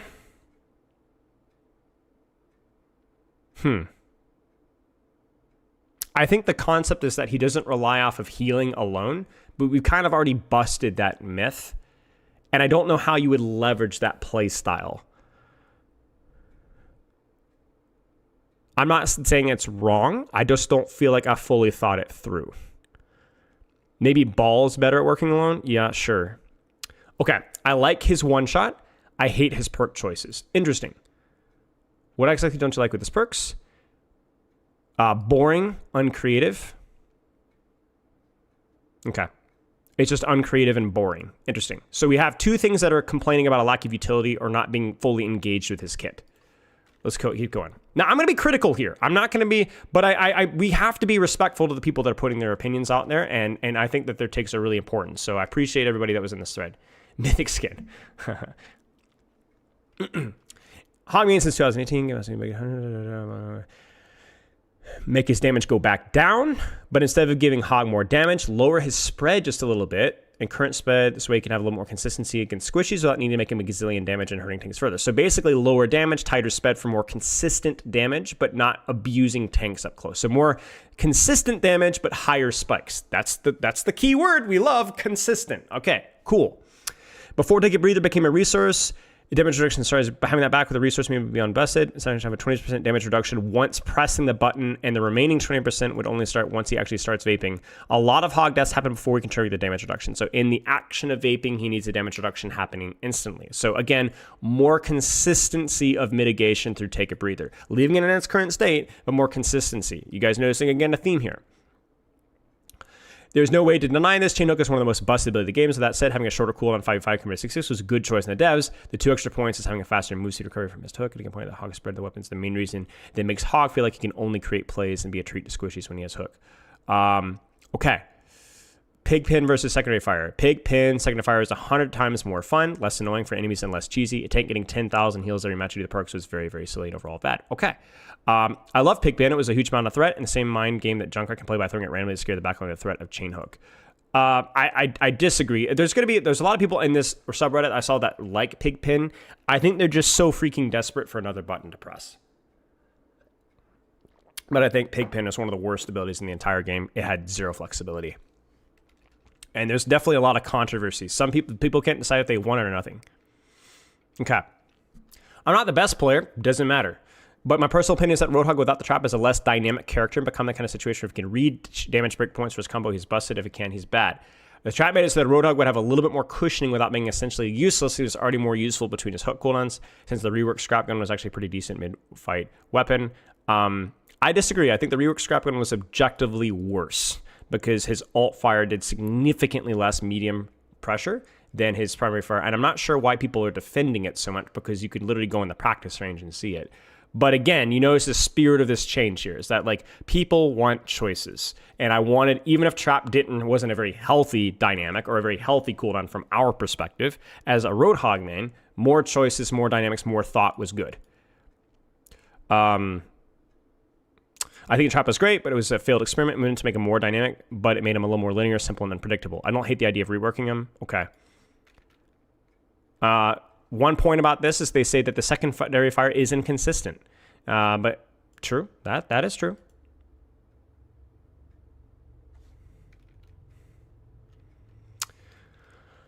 Appreciate that. It's kind of you guys. The vision of Roadhog entirely revolves on the hook. Everything else can be changed or rework. I've come to the same conclusion. I think when people want to play Hog, like Sig said, they want the skill shot. They want hook. Maybe not in its current format, but they want hook. I love the perk they have speed boost while huffing. Sure. My low HP, better vape. I dislike how one-sided certain matchups can be, though. A big blob with no dodge or CC resist just can't play properly against half the cast. And it's really disheartening to play against, say, an Orisa that just never looks at anybody else because they're so easy to get value from. And I think the large community hates with the blob. The blob walks at them with functionally 1,500 HP. I don't know why Pigpen chugs Hog players to think they're doing value, though. Any ideas? Because it's literally anything. Roadhog players have never had another button press in the entire history of the game, and they got an additional button to press. Just because you press it the same way every time doesn't mean that, in theory, you could use it another way. It's bad to use it that way, but at least it was something. Okay. Roadhog is best at a semi-independent range squishy pushing tank that can force an angle and consistently threaten or reposition one-shots on tank backline. Hook, as is mandatory for the character to be unique in a threat, and a complete hook mechanic reworks would conceptually kill the character. There's already a plethora of brawl hybrid-esque tanks, and having a few mainly just Sigma and Hog that just want to kite, look for openings rather than running it down. Sure. Yeah, this is a good point here, where it's like, if we were going to have another short-range character, my goodness gracious, we have so many of them already. Now, I do know that the developers have kind of leaned more into closer range tanks in Overwatch 2. I think those that have been more dive-focused have been more successes, and those that have not have been more failures. But I understand 100% where this is coming from. The problem being is, of course, that Hook fundamentally wants you to pull people close to you. So then there's this real question in a 5v5 format: how do you pull somebody close to you if you can't finish them off all close? So what I would like to look for is having Hog function more like a Junker Queen, where he is in that hybrid, I don't necessarily want you to be in my face, but if I can soften you up first, I'm okay with that. And I think maybe his weapon can be a perfect implementation of that. So I think this is some very good thoughts here. This is the best design of Hog, at least since the release of Overwatch 2. Yeah, sure. I mean, having vape on a resource is annoying, but it means that it is a more consistent form of mitigation than vape on a cooldown. And we have all fire. Breather means meter means it's less punishing to play into stuns. And can allow you to be a bit more proactive. Sure. Right click gives you much needed pressure versus tanks without hooks. You aren't liable to being insta-rushed without hook. Consistency, right? It's a good skill index where the previous Hog was more of a hook bot that couldn't appreciate doing anything without a hook except run around and hold breather versus the majority of the cast. Sure. I actually think that's probably correct. I think he's stronger than he should be right now, but from a design perspective, I do feel like the reversion was a good step. I think that like there is no such thing as all bad or all good here. Yeah, I saw it, Rhea. There were some things that I think were good, but you can go back to my stream, I think on Tuesday. I talk a little bit more about it at the start of the stream. Hog's worst features are his relatively subpar perks and bad primary fire. Now, the earlier take was that perks are boring, and maybe the primary fire does too much damage, but it has too much spread. Scrap hook is useless at anything that isn't relatively immobile tank with low armor. Your gun sucks into armor. And the new secondary miner can be situationally very powerful, but also a massive hindrance on certain maps against certain characters. You're forced to pick scrap hook sometimes because it's actively bad rather than being actually useful. It isn't actively bad. Gotcha.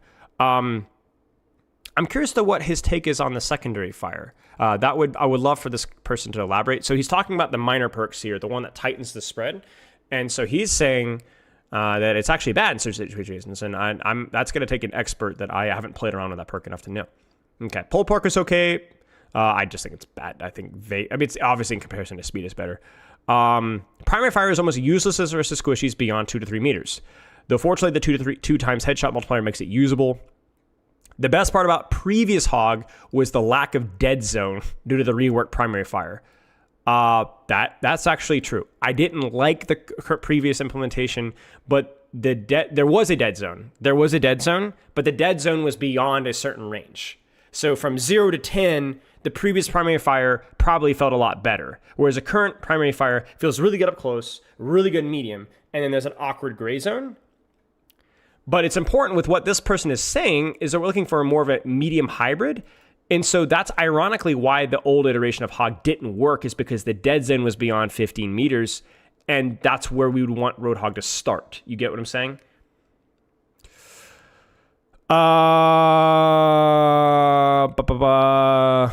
Okay. For reference, OTB Hog to top 500. A few times between 6. Okay. I'd much rather Hog be weak as he was in Season 3, Season 8. Then again, pretty much makes sense. Okay. Hey, Spile, how's the hair? Thanks, buddy. Doing pretty good.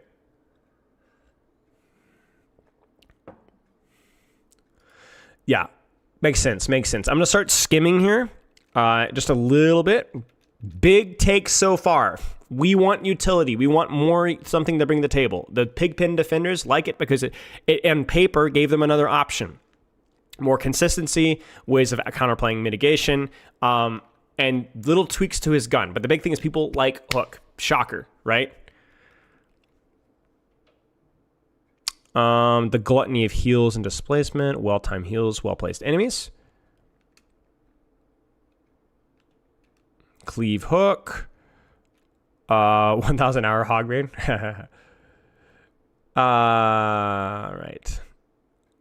I just want a way to eat damage for my team. I don't want Diva DM, Doom Punch perk. Mitigation is make a belt bulk magnetic, pulling in projectiles. Sure. Interesting. So frankly, I'm gonna go and warn you guys, chat, this is not a rework stream right now. And if it was, we would be here for literally another 3 hours. So I'm just exclusively getting people's opinions and getting people's thoughts, looking around, skimming when I have to, unfortunately. I want to understand the theory, and the theory it kind of checks out with what we expected.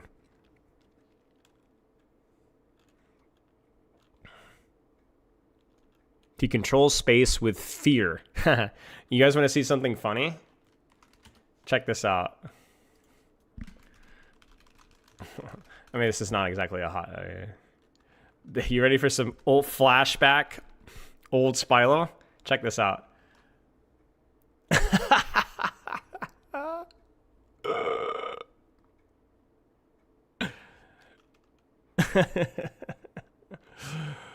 Way back in the day. This is when it came right back in. So there you go. All right. Just a humble plat Hog player. Hog is way too feast or famine. One shot squishies or entire lobby, but with a few counter stops, he could be borderline unplayable.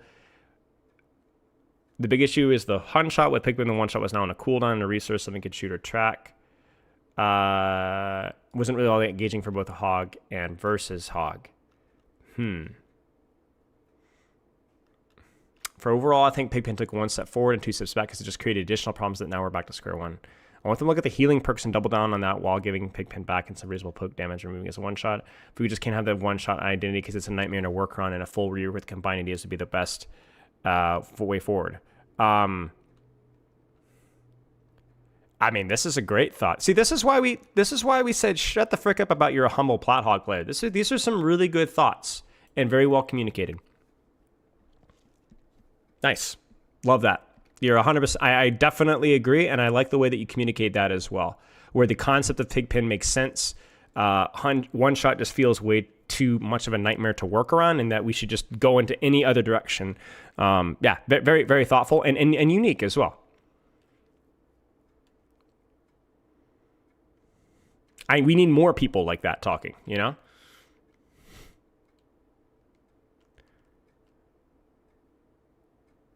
We're going to keep skimming here. We're probably going to do this about another 5 minutes.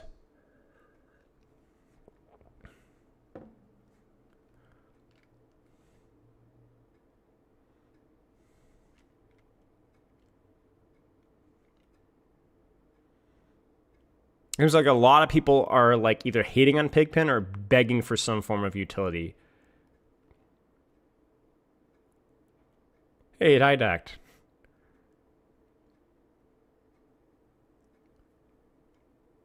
A lot of this stuff was kind of similar to what we talked about with Realth. And I want to apologize. Every time we do things like this, I really want to apologize that I'm not giving everybody the same amount of time that I'm sure that they deserve, because a lot of you guys, I'm sure, put a lot of thought into it. And if this was more of a rework project, I would be open to these concepts. It's just not what we're doing today. So thank you guys so much for putting the time into this. And also, I hope that just because I don't read it, that it's not a waste of time. Thinking about applying yourself to something like this, even if it's never gets appreciated, is still worth doing. Good for you. You know, I mean, I do it all the time. Nobody freaking cares about my stuff half the time, but it's still satisfying.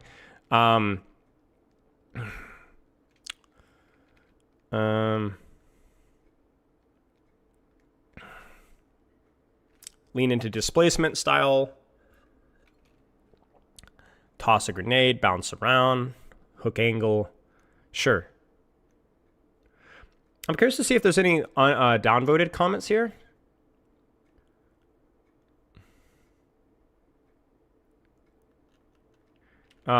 Just because I'm curious to see what people don't agree with.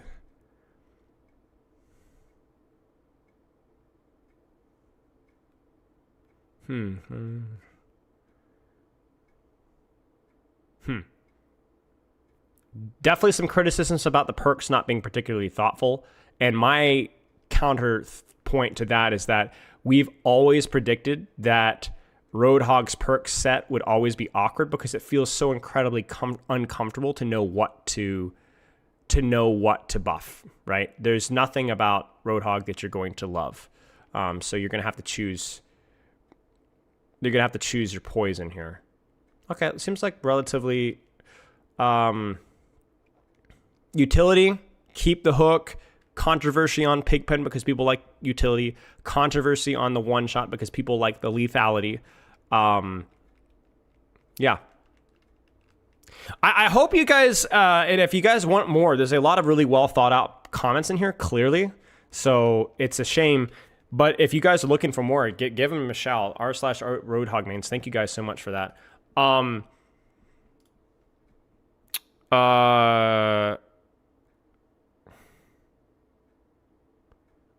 Poke, if you just want to type it out, I'm not even joking. I might end stream early. I am not feeling particularly well at all, sadly. So Poke, if you have a second to just TLDR it, I wouldn't mind, but I'm probably gonna have to end stream. I'm not feeling too good. But yeah, I hope if nothing else. So let's kind of wrap this up here. Yeah, I'm sick. Here's where we're at. Roadhog mains like the skill shots. They like the skill checks. And if you aren't a Roadhog main and you do play Roadhog, that's probably what you like too. I know that's what I like. I actually have more hours in Roadhog than I'd like to admit. It's probably like my 10th most played character, which is probably a lot higher than you guys would have guessed. Roadhog is fun. It's fun. There's certain aspects that are fun. The things that are uncontroversially hated for the most part are things like the inconsistency, as we talked about from the very start. The inconsistency of matchups, the inconsistency of perk value, the inconsistency of your hook and even your alt fire and how it functions, the inconsistency of the utility that he once had with Pigpen and then sometimes it just wouldn't do anything.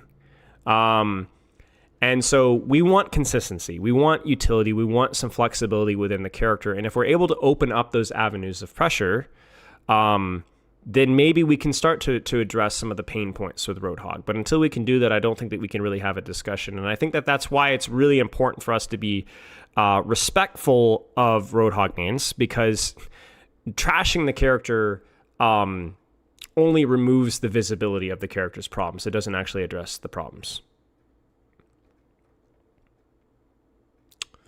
And, you know, whether that's through mobility or just the ability to consistently mitigate while taking space, I kind of like one of Realth's suggestions. I think that we have to kind of talk about that. So, but yeah, I hope that if nothing else, as it was with Sombra, as it was with Mercy, I hope that we can see the consistency of, you'd be surprised at how much you agree with Roadhog mains and vice versa. I think everyone's kind of on a relatively same page. And yeah, that's all good to hear.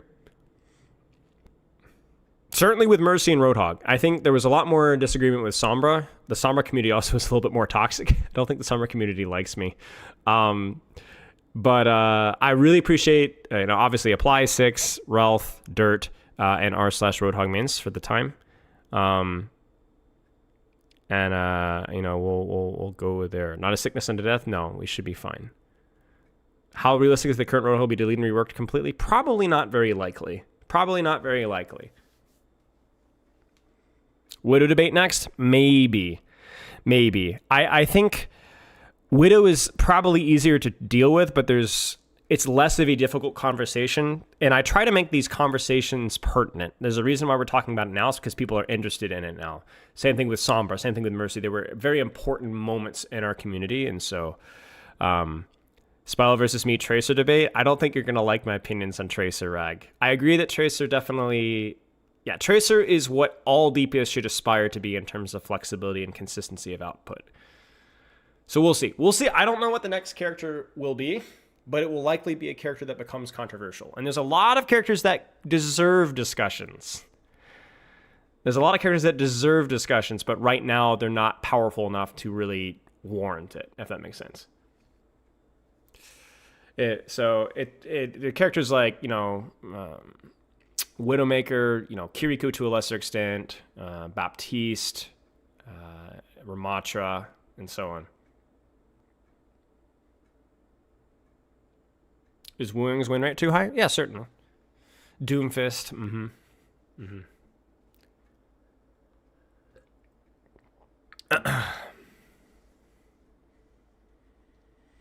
I think Pharah perks are okay. I think Pharah perks are a little bit slept on. But I think what's happened with the perk system is that we've created this environment where, as I'm going blind, where like if you don't have like Tracer or Genji tier perks, that everyone gets frustrated. Because certain perks are not, like, they're just so much stronger.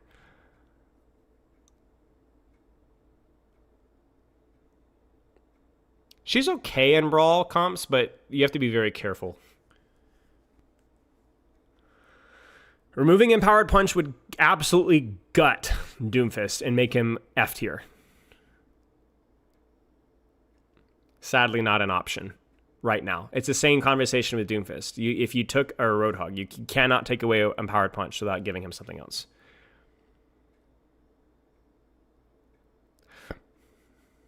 Yeah.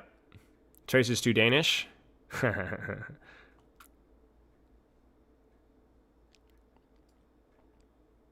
Doomfist needs to be back in his DPS spate. I don't think so. I don't think Doomfist would work as a DPS anymore. And I think anybody that's played Overwatch Classic understands. Oh, DPS Doomfist is the epitome of Feast or Famine. The epitome of Feast or Famine. Way more fun and fun to face. I agree to disagree. I played versus a lot of DPS Doomfist and Grandmaster. And Plat, and it was they would either go 20, 35 and 1 or like 12 and 16, DPS Doomfist would be banned every single game in 2025 if he was even remotely relevant. Yeah. I also think that DPS Doomfist would be terrible and because there's space that's way more contested by more mobile characters, which he already sucks versus.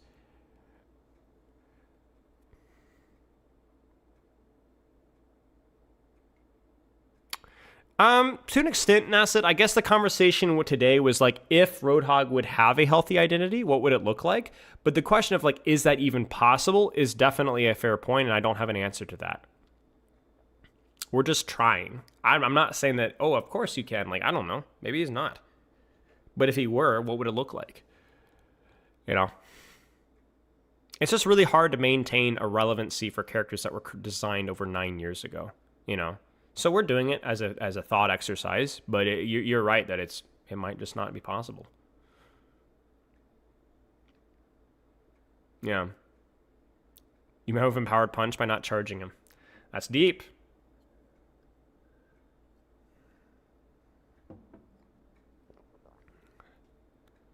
Except Genji, Tracer, Winston, Lucy just built different. Right. Well, characters... Yeah. Yeah. All right, chat. I gotta roll. Sorry we didn't get all the comments and all the thoughts. I'm going to go ahead and raid Hottie. My man is chilling. Give him a hello. I'll see you guys on Saturday. We'll be actually with Hottie on Saturday. We're going to be doing some more co-streaming with Hottie on Saturday. Maybe we'll see from there. We might co-stream with Cloudy or Kron as well. We'll have to wait and see. But all right. I'll see you guys later. Loves and kisses. Have a good rest of your day, and I will see you guys in a couple days.